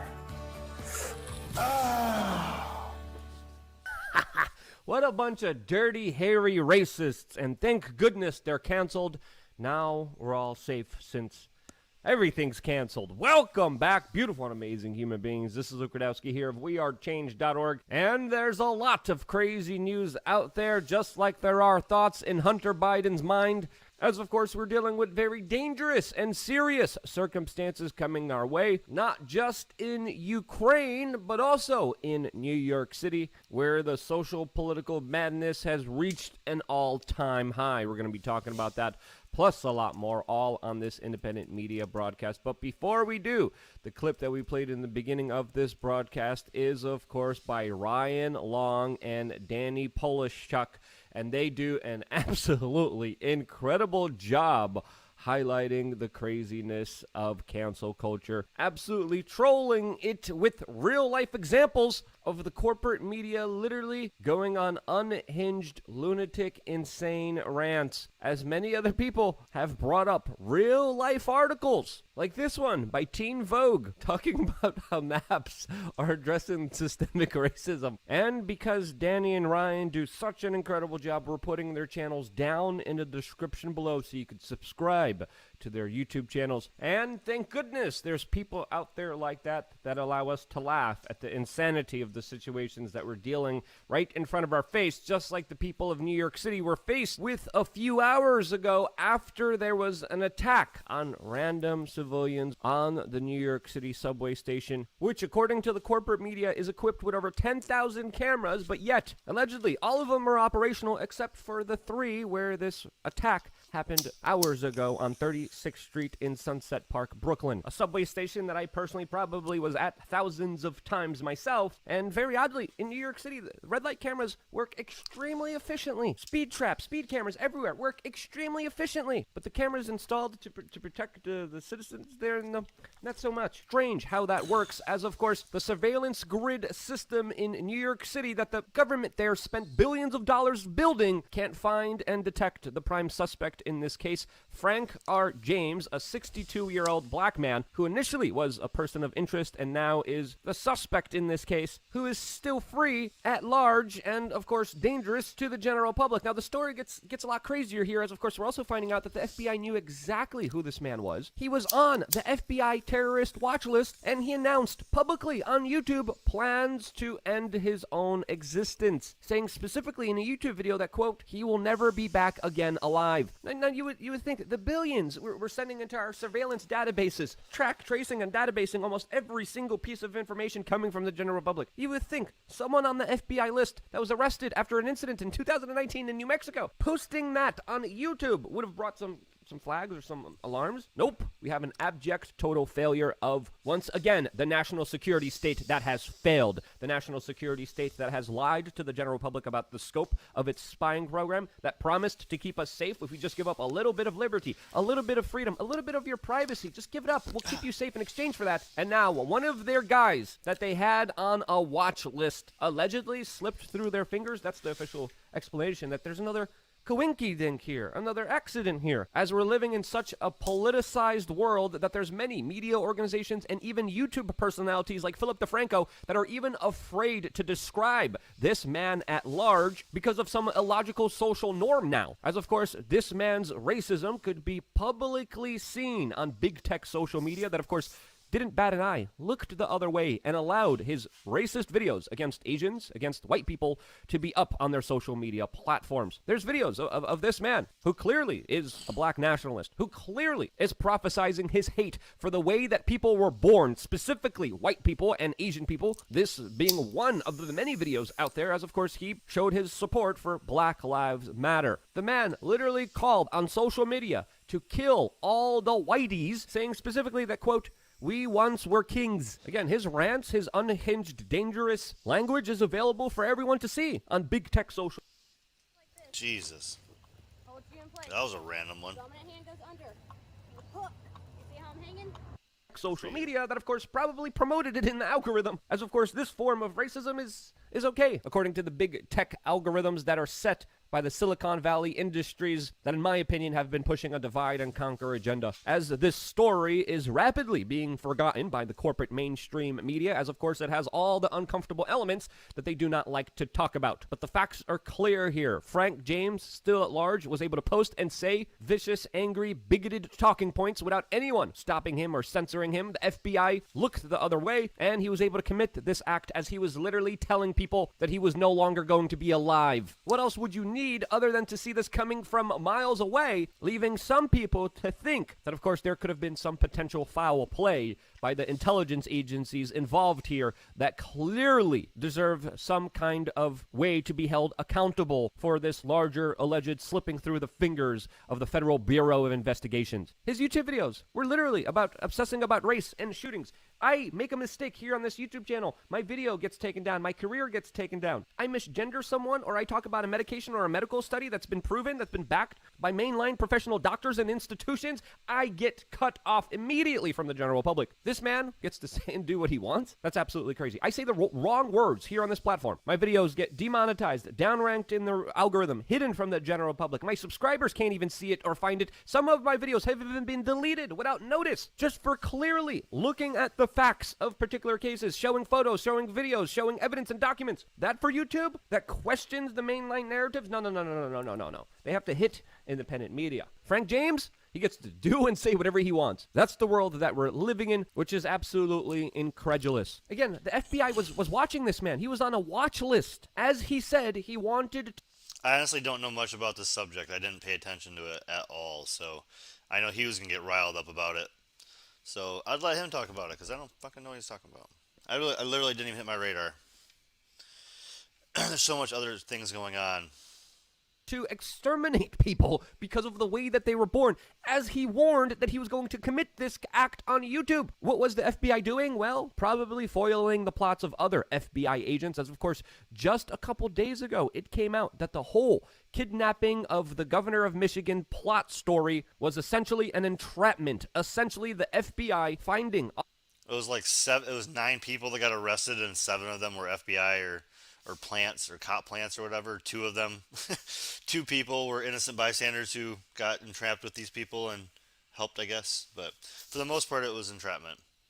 The Michigan governor thing. Yeah. Autistic, lonely, crazy people taking their jokes out of context and trying to force them to commit a right-wing attack against the governor of Michigan. That story shows you where the FBI resources are going to. Literally creating attacks based on false pretenses, creating them, engineering them, and trying to force mentally ill people to do them for the right political cause and the right political optics. As of course, right-wing guys going after a Democratic woman. Yes, that's what the FBI is interested in, to the point where they literally set up the crime themselves. The real dangerous people that they have contact to, that they work with, that are on YouTube telling everyone their plans. Yeah, no, they're just not interested in that. What's the consequences of that? Well, the horror that people had to go through on a New York City subway because of our overly politicized system that cares more about optics, more about engineering the right crime for political purposes, more about pushing the divide and conquer agenda than it does about your safety and well-being. The corporate media, throughout all of this, is aiding and abetting it, as of course,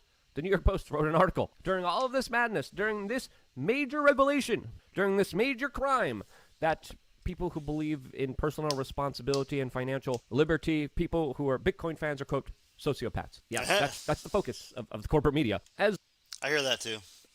I hear that shit. I don't know how to take it anymore, but I hear it all the time. So yeah, that's a fun one. And I'm a believer in it, in its possibilities. I don't understand it that well, and I don't have money to invest in anything, so I am what you would call poor. I have enough money to do the next things I have to do. I don't have money to invest into the future, sorry. So yeah, but I believe in it. I mean, I think it's going to go up, but that doesn't mean anything because I don't have money to invest, and I don't invest, so.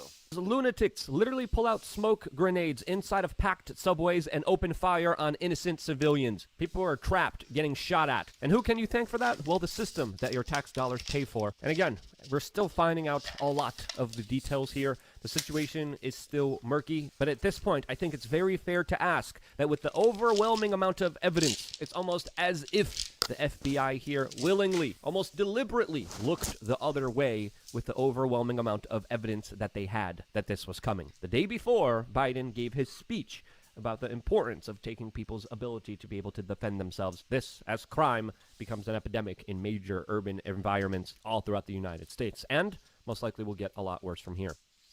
Well, the thing that libertarians always kind of ignore about they're always talking about crime, at least, Luke always talking about crime in the big cities and the Democrats failing cities, and he likes to talk about that shit. But he never talks about the fact that capitalism, his good buddy capitalism, because he's a libertarian and more like a Republican nowadays, never talks about how capitalism isn't exactly helping those cities, how it's jacking up prices, how it's gentrification of areas are causing people to have to live hours away, commute hours to come into the city and work the lower wage jobs, how people can't even live in the cities that they work anymore, and it's all set up for weekend homes, and it's just, there's a whole system around it that is getting ignored. And yes, this story hits very personally, as of course I still have friends and family members inside of New York City, as the subway station that was hit was literally the one that I've personally used thousands of times. So yeah, it's infuriating, but I'm very happy I left New York City, and I've been advising other people to do the same, especially major city areas. And I've been talking about that plus a lot more, specifically on LukeUncensored.com, our very own members-only platform where we get to say and do whatever we want without any fear of being censored or taken down. In today's video, we're going to be talking about Elon Musk and... Oh my goodness. Hey, do you ever walk into a room and completely forget why you're there? Another one? Totally. And Disney. Lots of things to discuss there, but also as members, I also wanted to remind you guys that you get many perks. Oh my not goodness. just videos. Again? Dude, I was going to try to give you the whole thing, but you're going to talk about this tangent, then you're going to talk about your merch, and then you're going to do a mini advertisement, and Jesus. You know what? You can talk shit about Jimmy all you want, but Jimmy Dore doesn't do ads in the middle of his fucking segments. All these libertarians and Republicans, they all do. Progressives don't. So, there's one thing. There's one thing for you. Progressives do not do ads in the middle of their fucking videos. Libertarians always do ads and merch. Every video. They always do that shit. Standard procedure. So I don't know much about the shooter. I want to get somebody else's perspective on Hey, that. it's Jordan with Status Quo with an update on yesterday's New York City subway shooting in Brooklyn, where 10 people were shot and at least 23 have been wounded thus far. Fortunately, no one has died. There is now a person of interest, which is really just a legal term for suspect. Frank James, a 62-year-old black man, is being looked at and basically hunted for at this point by the FBI, NYPD.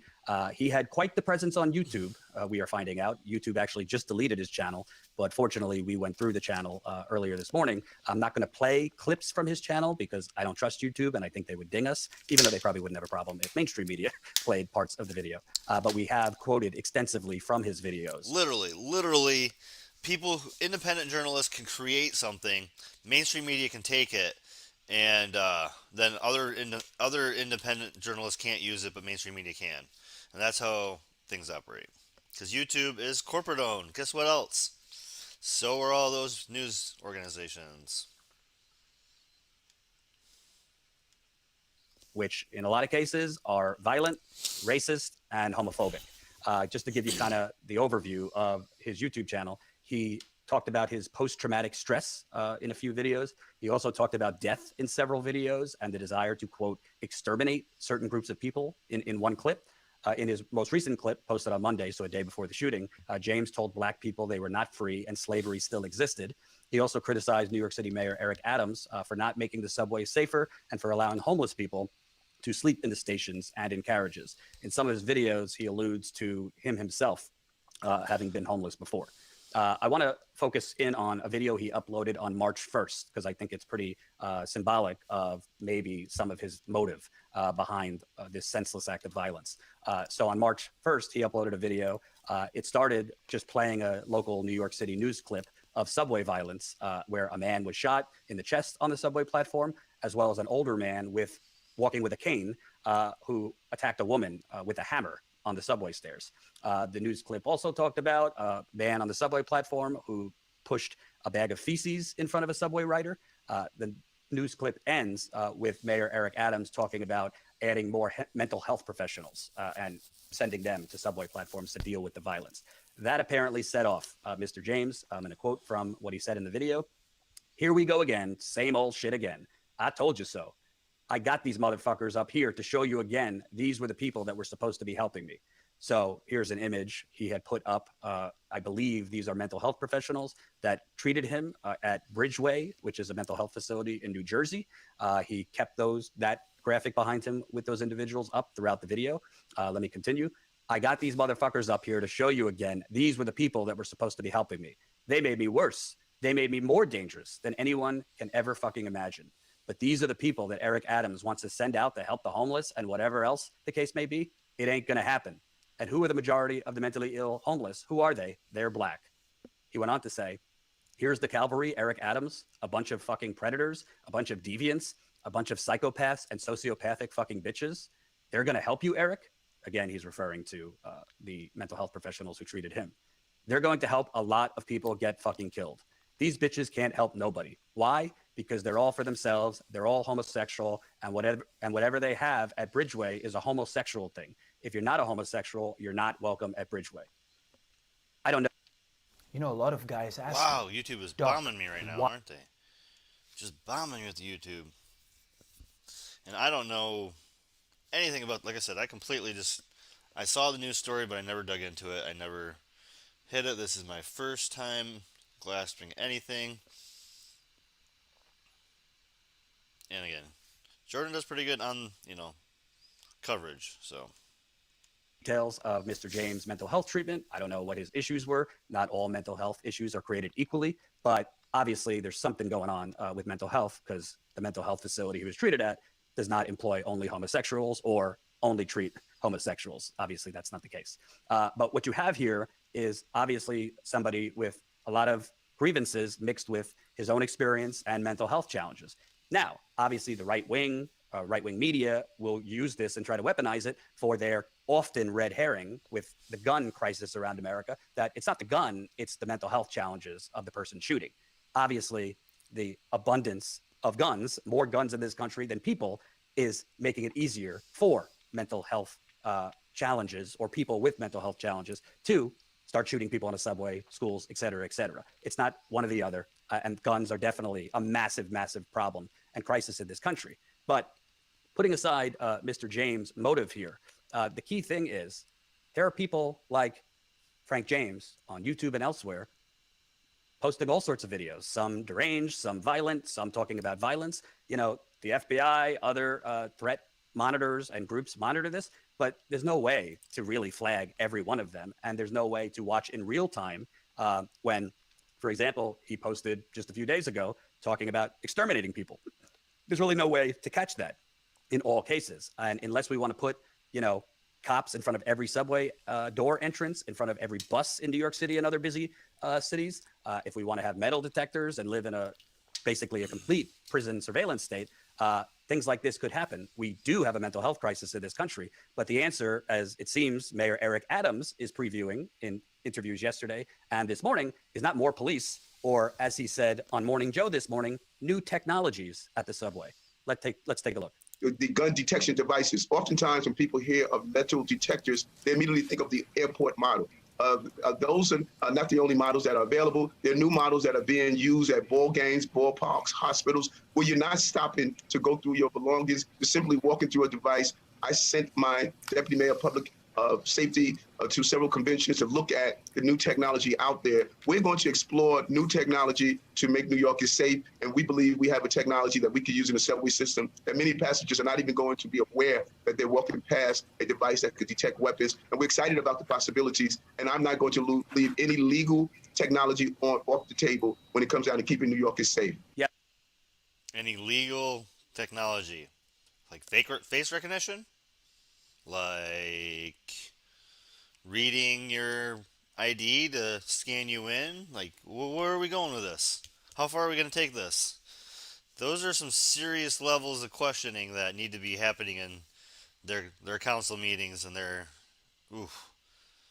I hope they got some people on the ground. I don't know what new technologies he's talking about. Yeah. Very vague. I do know a lot of these new technologies include facial recognition, which, if you know anything about facial recognition, it disproportionately and often incorrectly identifies black and brown people as suspects or as instigators in crime. That might be what he's talking about. He clarified he's not talking about metal detectors, but some type of new technology that won't disrupt or be even seen.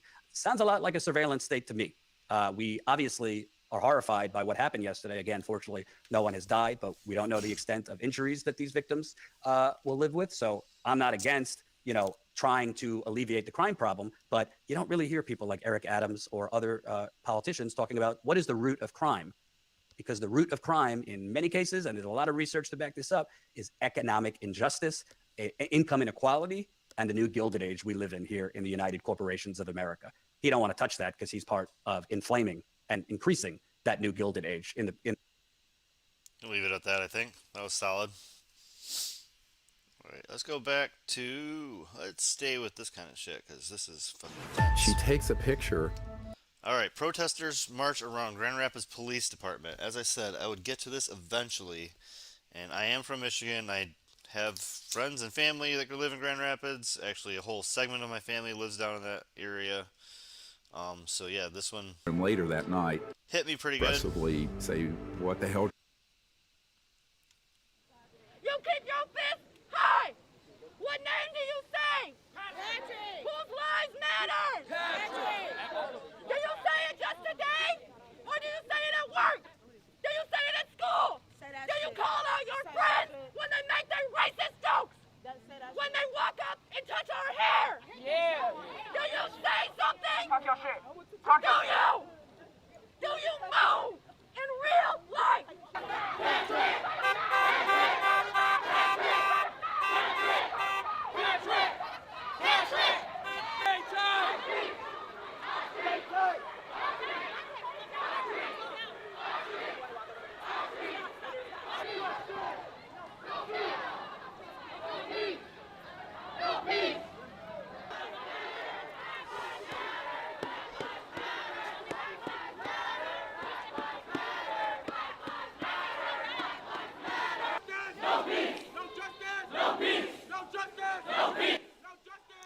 So yeah, this was a completely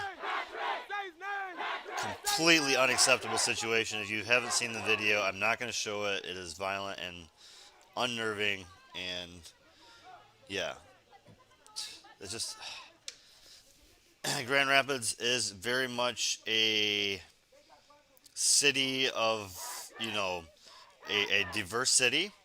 And the police department is definitely a force in that city. It is not a part of the community. It is a opposition force. It is a very opposing force in Grand Rapids. And yeah, this is a very unnerving situation. And I hope the protesters in Grand Rapids will stay strong until they actually get justice, because there's never any justice in these situations, ever.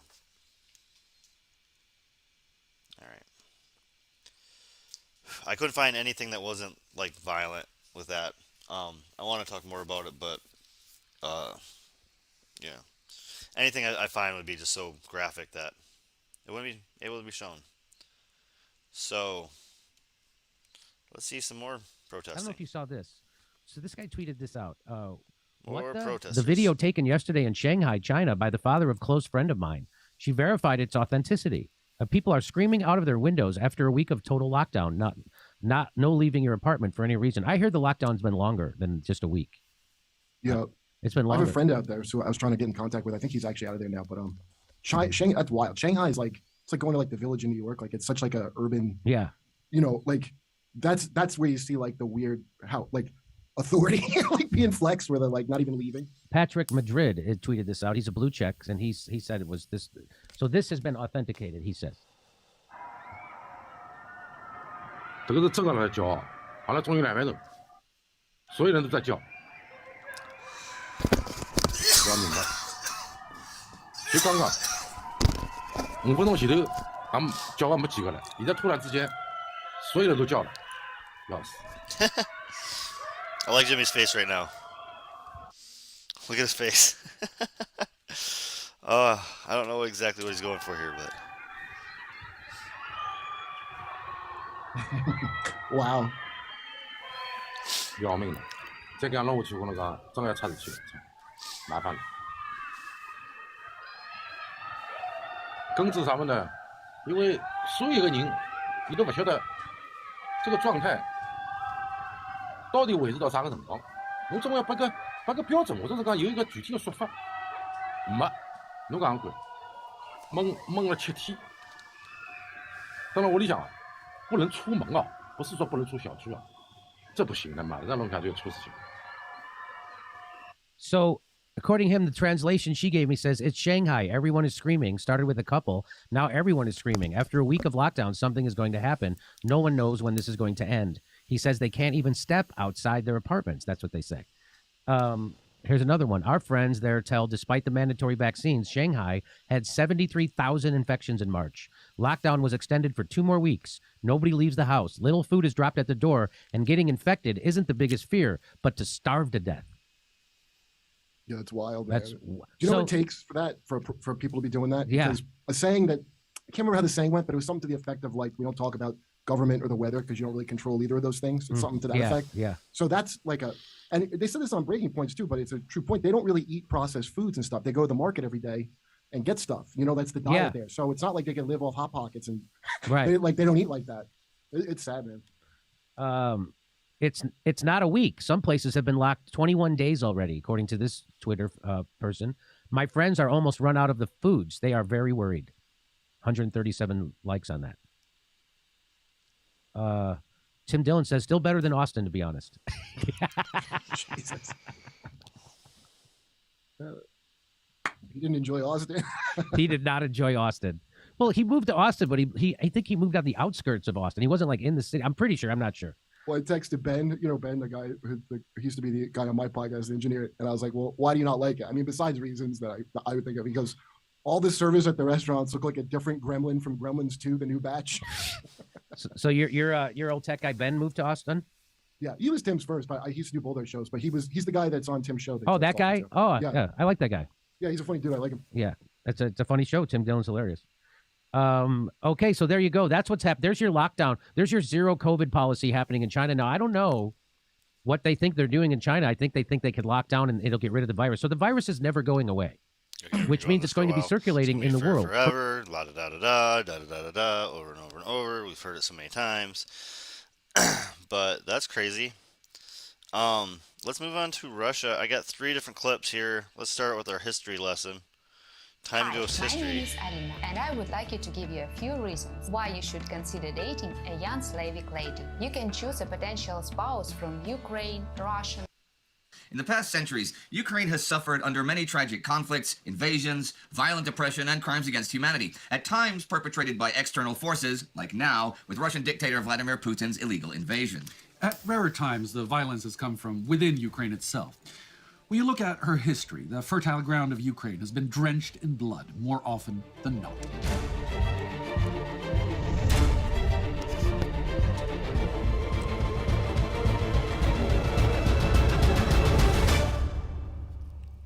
I'm Indy Nidell. I'm Spartacus Olson. And this is Into Context, a Time Goes documentary format where we provide historical context to the headlines of today. In this set of episodes, the war in Ukraine. When looking at the atrocities committed in Ukraine in 2022, when hearing Putin's rhetoric, it is hard to miss that what we're dealing with goes beyond simple geopolitics and into the realm of ethnic suppression and cleansing with echoes of genocidal ideology. It's one-sided rhetoric, and it's one-sided aggression, no matter what Putin's disinformation campaign might tell you. It is the culmination of a long series of aggressions against Ukraine and Ukrainians. But where did it all begin? Well, the current war really began in 2014, and it quickly spilled over into a conflict between Russia and the West. You see, by the 2010s, there was... Nope. Started from the initiation of the country. Sorry, you lose. You guys can dress up and talk nice, but... started from the initiation of the UN. You want to start in 2000, not 1991, 2004, better years. But if you say it all began in 2014, you're going to act like you're fucking right. Nope. Nope. Moving on. Let's try a clip from Al Jazeera before we go to George Galloway. Russian state television is broadcasting pictures that it says shows dozens of Ukrainian soldiers surrendering in the besieged southern port city of Mariupol. Russia says more than 1,000 soldiers have laid down their arms. But Ukraine disputes that and insists resistance by its forces is continuing. The city's mayor has accused Russian forces of committing war crimes and disposing of victims' bodies while keeping the city sealed off. Sadly, there are still over 100,000 people in Mariupol waiting for evacuation. There are also people in the outskirts who are packed and ready to leave.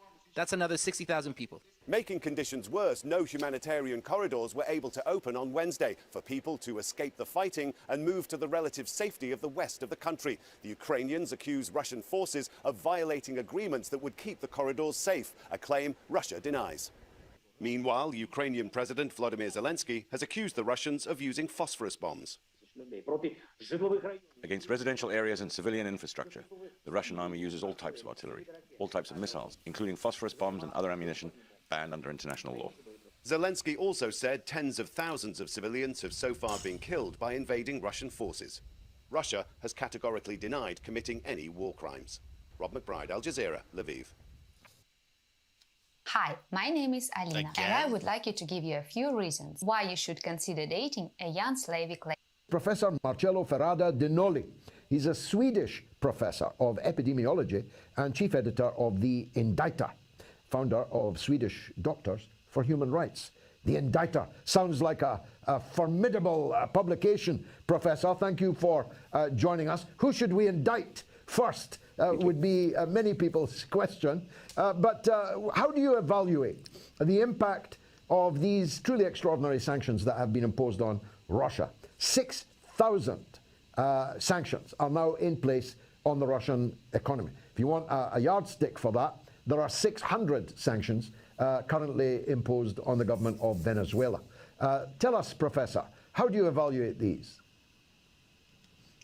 Well, you know, George, we are living times of war, and all main news and our everyday imagery is invaded of episodes happening on the war fronts. So one first association, let me tell you this, that I got when I received the invitation to this show, the mother of all talks shows, inevitably, the association arising in my recall was the mother of all bombs. There was a powerful artifact that the United States thrown in Afghanistan, as you remember. You know, It was so powerful that according to the reports at the time, I heard that on American TV, the earth-shaking waves were felt intensely in the perimeter of miles away, the epicenter of the explosion.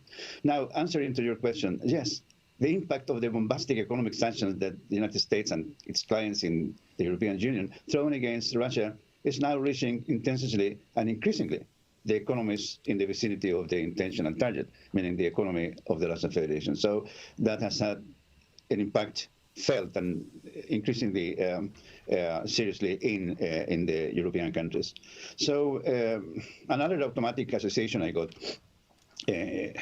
with this item was for me to recall that even if the United States and NATO has at disposal that, but I name it the mother of all bombs, the Russians, for their part, developed one of its own. That is a bomb reputed to actually being 4 times more powerful than the Americans. They have a blast of impact of 44 tons or whatever, TNT. And that is known as the father of all bombs. So there is a dynamic here too, you know, using this allegory. Sanctions are...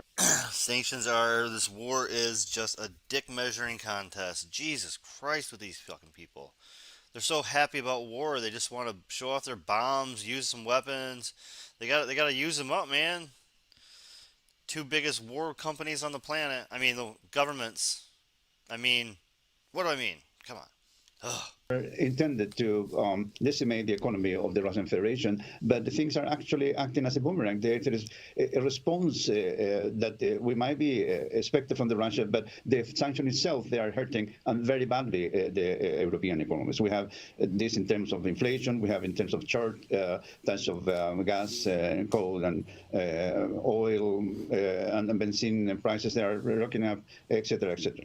Well, what I mean so is it's the mother of all boomerangs, Professor. Let's look at the epicenter of that backfire, which has to be Germany. I mean, Britain, which depends less on Russian oil and gas, has petrol at almost £2 per litre. I've just bought some.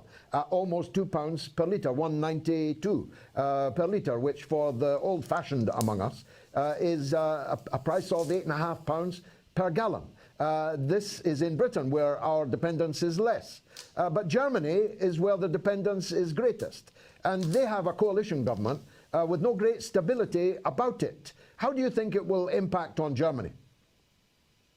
Well, it would impact very much in Germany, not only Germany, in Italy too, and all those countries that France, have a high dependency of the Russian oil. You know, in general terms, is 40% of their the natural gas is coming from Russia. Now you mentioned this in Germany. Yeah, it's natural gas for heating. It's not even gas for tanks. Like that doesn't like. Saudi Arabia. Oh my God. Russia doesn't have that much gas. Like I don't know where these things are coming from. The natural gas, they're very rich in. Crude oil, not. I mean, they don't have Alaska. Like they got rid of Alaska. Oops. Are good. There's a coalition government. They have the Greens, part of that government. They are being high in their agenda of the environmental agenda, and and now with this crisis, they are thinking to resort to the old nuclear based energy providers, and that would and coal, and coal, yes, exactly. And now, well, about the coal, we have these sanctions, the new sanctions from the European Union. They would also cut the imports of coal from Russia. But the question is, where are they going to get, the alternative coal and natural gas, etc. They are not prepared for that. And what they were prepared was to implement the Nord Stream 2. But that after the pressure of the United States, they got the possibility to. So they are just starting, the fall, the economic fall, the crisis just starting in Europe, and not only Germany, I insist. Then yes, we have a very good point. There are many European countries vulnerable. And as I said earlier in the introduction, the Austrian Chancellor is flying to Moscow tomorrow to meet with Putin. Have you any idea what that's about? Whoa, when was this? This game. So that just happened. This was from You're 13th. not ready for it. So that happened yesterday? Or today, I mean? Huh, no, actually, but the thing is that those talks can be converted in that Austria could be a new factor in trying to bring about talks and understanding between the conflicted parties. That is one derivative that I believe that it could result of this visit. We know that Austria has been very reluctant to or even opposing the mainstream agenda of the European Union, which is actually the United States agenda. Without these people fully understand what is going on, you see, it's about Germany, for instance, the conflict between Russia and Ukraine, the war was started by Ukraine, or those who were inciting the war for 8 years ago, and then they were sure or pretty sure what was going to happen if they were going to conceal to Russia that actually they did not have intentions to admit Ukraine in NATO. They said to Ukraine in secrecy, "We are not going to get you inside NATO," but they kept repeating the opposite to Russia. So, of course they did. Jesus. They were provoking this war. So the thing, I mean, the plan of the United States was so clear from the beginning. And in this plan is what I mean. In this plan, I think that it was also the weakening of the German economy, because the German economy is the strongest in Europe, and with all those situations, it's going to suffer. Not only the economy is going to suffer, their political standard, and on top of that, now they are increasing their military budget, and all that is going to have a very severe impact in their economy and in their lives at all. And that who is going to be the winner of that situation? Of course, the United States. So there is a lot of measures that the European Union is promoting without really thinking what would be the consequences for their own peoples. And sanctions, sanctions, they are not. There is not an equation. The sanctions and results, and they're going to destroy this government. Well, that is not so. We have examples in history. We have no in history. We have Cuba. During 54 years, the United States have been imposing economic sanctions against Cuba, and there you have Cuba still standing. You have 56 years of sanctions against the North Korea government, and there you have the North Korea government, sending propelling rockets of intercontinental dimension. So sanctions per se might very well, as you mentioned yourself, converted in a boomerang for those who were throwing them. They have consequences, and those consequences are unpredictable in many cases. We know that by history. Professor Donnelly, thank you for joining us. Yeah, good segment, guys. Good segment. Yeah, they're bringing a lot of good stuff. I wanted to go to Rockfin. This might get me kick me off YouTube, but the other couple videos I wanted to watch on YouTube are very long, and I need to cut them down a bit. So, see if Rockfin survives for a little bit here. This is millions poisoned in Africa and India. Dr. Nagase speaks at protest outside Bill Gates' TED Talks. This is from Tim Truth. I believe that's Tim Pool, if I'm not mistaken. So, yep, I'm showing another libertarian. 2 in 1 day. Mark it down. And what each and every one of us will do about it. So, I look at the signs here. It says, Gates is friends with Jeffrey Epstein. So I think most of us here already know about Jeffrey Epstein, but for the crowds on the internet, I'll do a brief recap. There's a convicted pedophile named Jeffrey Epstein. He has his own island, or had his own island. And sometime after Bill Gates became friends with this pedophile who has his own island, Gates went from being a software tycoon to an international foundation that poisoned millions of children in Africa and India with a vaccine. And this was all with the World Health Organization's endorsement. So, we have an example of criminality starting with pedophilia. Let's roll back not even 50 years in Canada's history. There was something called residential schools. The Royal Canadian Mounted Police stole children from their parents, kidnapped children to put them in residential schools where these children were abused, raped, and murdered. The Royal Canadian Mounted Police participated in this. Now, the reason the Royal Canadian Mounted Police are called royal is because they don't actually serve any of us, even though we pay for them. They serve the crown. That's why they're called royal. Anytime you enter a courtroom, the judge actually serves an oath to the crown. How many people here hate Bill Gates?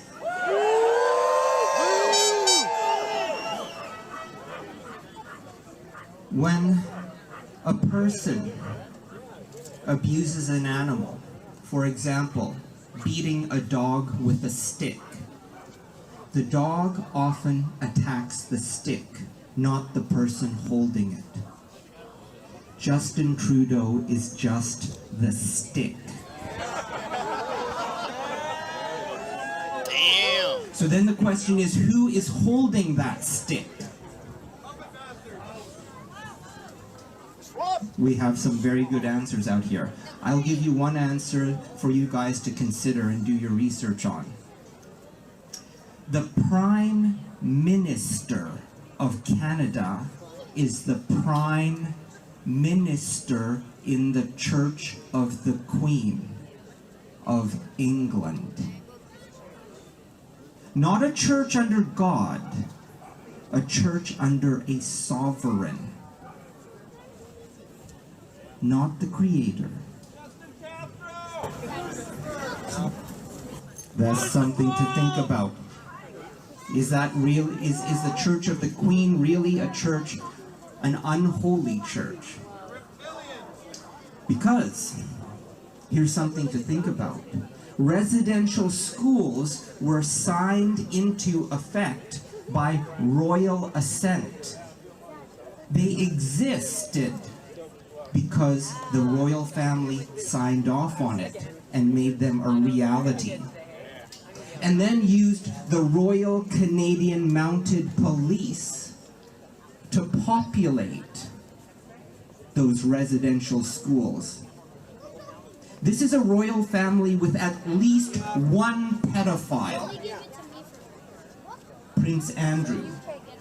We don't know how many others there are in this royal family. Now, this is a message for everyone in law enforcement. I hope you've all watched the speech I did about law enforcement that I gave to the truckers. Pretty good sized But rally, if you man. haven't, this message Does is everybody for do it you. better than Americans? Are we the only ones that mess Do it up? people here think This is Canada, and they have a pretty the good sized rally bodyguards against Bill Gates. of a criminal that guard criminals so that they can do criminal activities such as abuse of children, murder, and extortion? Are those bodyguards of a criminal criminals as well?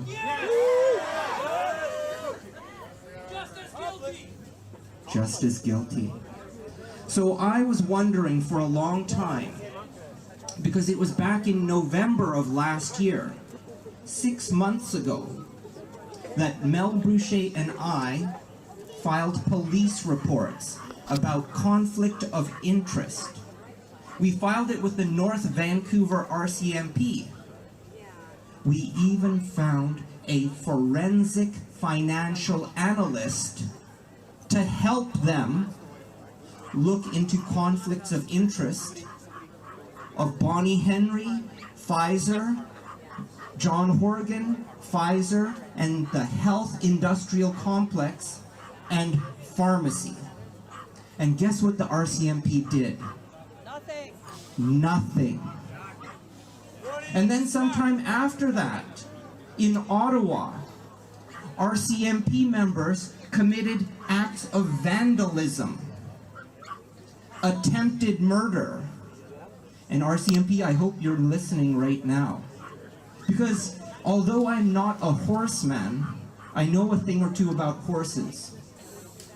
Horses do not want to trip over anything. They weigh 1 ton. They don't want to break a leg. They go where you're told to.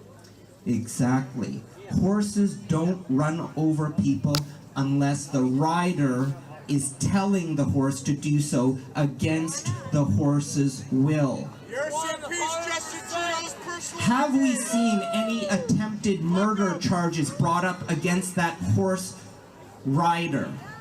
No! Do you want to know why? Because it's the Royal Canadian Mounted Police. Everything they have done is with the blessing of the Queen. So, the Queen, in a family of pedophiles, a multi-billionaire, an associate of pedophiles. We don't know if he's actually a pedophile or not. He's a goof! You have criminals upon criminals. And the enforcement guards of these criminals are our very own law enforcement. Our Prime Minister's a goof. Is it any wonder? To cover it up. Is it any wonder Jesus, people. why they treat us with such disdain? Freedom of speech, but Jesus, dude, shut up so the guy can talk. God.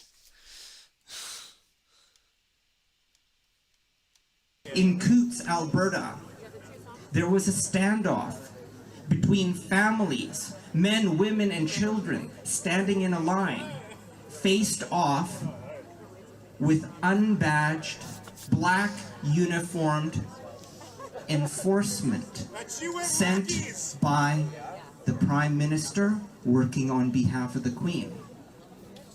Thanks to one of the protest organizers in Coutts, he diffused the situation. And what did those families hear?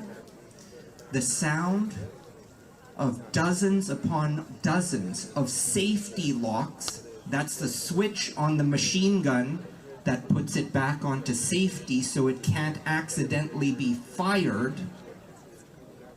They heard safety switches going off.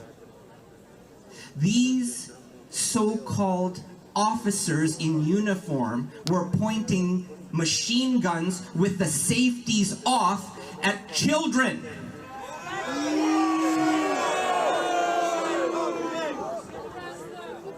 This should not come as a shock to anyone, because less than 50 years ago, the RCMP kidnapped children and forced them to go to places where they got abused, raped, and murdered.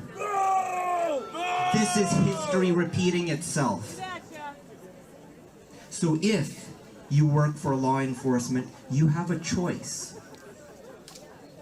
You can choose to take a paycheck from a criminal organization. This is a paycheck and a pension that you cannot take with you when you die. In fact, even Bill Gates can't take anything with him when he dies.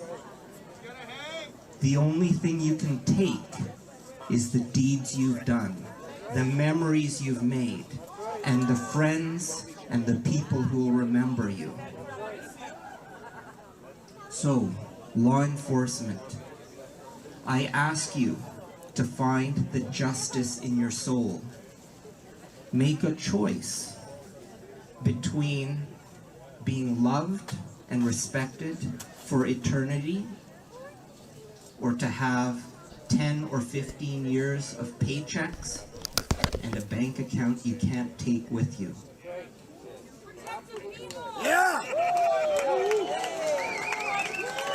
So here's the solution for each and every one of us. There's a saying, don't take the law into your own hands. Do you know why that saying was popularized in culture? Because that is what they are afraid of. If each and every one of us takes the law into our own hands, we can eliminate injustice. Taking the law into your own hands starts with the heart. You have to find the justice in your heart. You have to be honest with yourself. And once you have found justice in the Plato sense, which is excellence of the soul, and you find honesty with yourself, you can start sharing that honesty and that justice with those around you. Once you have justice in your hearts, you can take the law into your own hands. And as people gathering together in groups, taking justice in our hearts and the law into our own hands, we establish jurisdictions, neighborhood by neighborhood. We establish groups of people who assemble into courts. And should a criminal enter our jurisdiction, our neighborhood, a criminal that we have tried with due process, with the same due process and truth that we would try upon ourselves, we can order a warrant for that person's arrest. So if that person ever sets foot in Cole Harbor, in Kitsilano, in North Grandview, in Richmond, Surrey, Langley, Chilliwack, Hope, there is a jurisdiction of men and women who have taken the law. So this must be British Columbia, Vancouver, by the cities they're saying. Oh my God, Zeka, just go away. God, my dog is on my ass, so he must need to go out, or he better need to go out the way he is on my ass right now. So I gotta go. That's about all I needed to get to tonight. I was going to, I think this is only a few minutes. This is my old clip. I've never watched my old clip before, and wasn't planning on it, but let's finish with Nina Turner. Tax dollars go to, and Nina Turner's been in the I will news use again. that tax dollars as my Nina Turner and transfer. Oh, the dog's looking out the door. So the dog's looking right now. Oh yeah, so that's right. That's perfect. Not in that for some reason. The office of the clerk could not find this person, but Nina Brown's opponent does exist. So, Stony Progressive guys, we're going to do a stony takedown. This is a Democratic Party congresswoman from Ohio's 11th. She was newly elected in the special election in 2011, 2021 against Nina Turner. It was a very close election, and they pushed very hard. They both fundraised a ton. Now, the big problem when you fundraise a ton, I didn't actually leave this article open. No. Is that when you fundraise a lot of money, sometimes you get that from interesting places. And our friend Chantel Brown, she got 1.9 million from how do you say this, Republican mega donors. So not the best thing to see as your first election in a special election is a lot of money. And then after the very, very close election with Nina Turner, she destroyed the Republican and took that to the House. So that is a very much blue district, 79% to 21%. That is a standard right up blue. All you gotta do is win that primary. Chantel Brown, 50%. Nina Turner got 44.6%. And then a dozen other people got a few votes. And then this is the 2021. Oh, I did not read this before. I did this Brown like 2 months ago. said her record included passing legislation to declare racism a public health crisis, delivering Wi-Fi hotspots, bringing good jobs in Northeast Ohio, helping small business, and expanding pre-K. Again, 1 year on the job, hasn't really had an opportunity to do much. Don't have a lot to actually attack her on her policies or procedures. But whenever we look at somebody, I like to look at the money. The Ohio 2022 race is opening up. And if we want to look at who she's getting money to run against, Nina Turner again. Well, she's running against with pro-Israel America PAC money. That's who it That was. is her number one supporter. Her number one supporter is pro-Israel America PAC money. That's what I wanted to remind myself of. This race came back into the forefront for some fucking reason. I don't know if I don't even want to look it up honestly, because I don't know why Nina Turner is going to go against Chantel Brown and think anything's different is going to happen 10 months, 8 months later, whatever the hell this is. It's ridiculous. Like, what do you think is going to happen 10 months later? Anyhow, so, I mean, she hasn't done anything in Congress to scare people away from her, so I don't know if she thinks she's going to knock on some extra doors this time, but she is a pro-Israel America PAC person with a handful of other law groups hiding money, and, yeah. That was what she was. That was her number one funding, like... Nina Turner's not great, but she's better than that. But I don't know what she's thinking right now. Running in this race is just... Now, I don't know how that's not a foreign agent supplying her money. I don't know how you say that her lead person, the person that gives her the entity that gives her the most money is a PAC, pro-Israel PAC. But they put the word America in there, so I guess it's not a foreign agent giving her money, but looks like a foreign agent giving her money, guys. That's the base appeal here. Haslam Sports Group, that is who owns the Cleveland Browns. Who owns the Cleveland Browns is the Johnson family. The Johnson family is the Johnson & Johnson family. Getting your shot, that's the Johnson & Johnson family. So the Haslam Sports Group is both of those things. RMS Investment, Rock Holdings, Force Enterprises, all three. Capital Venturist with mortgage included into their capital venturist groups. So they buy up massive amounts of rentals and they jack the prices up. They give money to their investors from abstracting money from renters.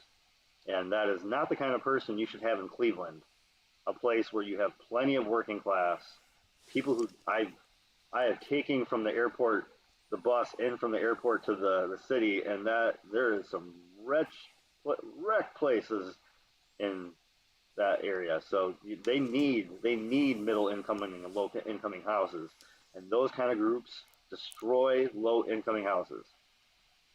So 3 of these groups are that kind of group. That's who is contributing to her. Those are her big donors, and a lot of other PAC investment group style investors are her big contributors. So, as I always Good luck, say, if you Nina. follow the money, she seems to Good luck, Nina Turner. That doesn't look very promising. have a deep green past.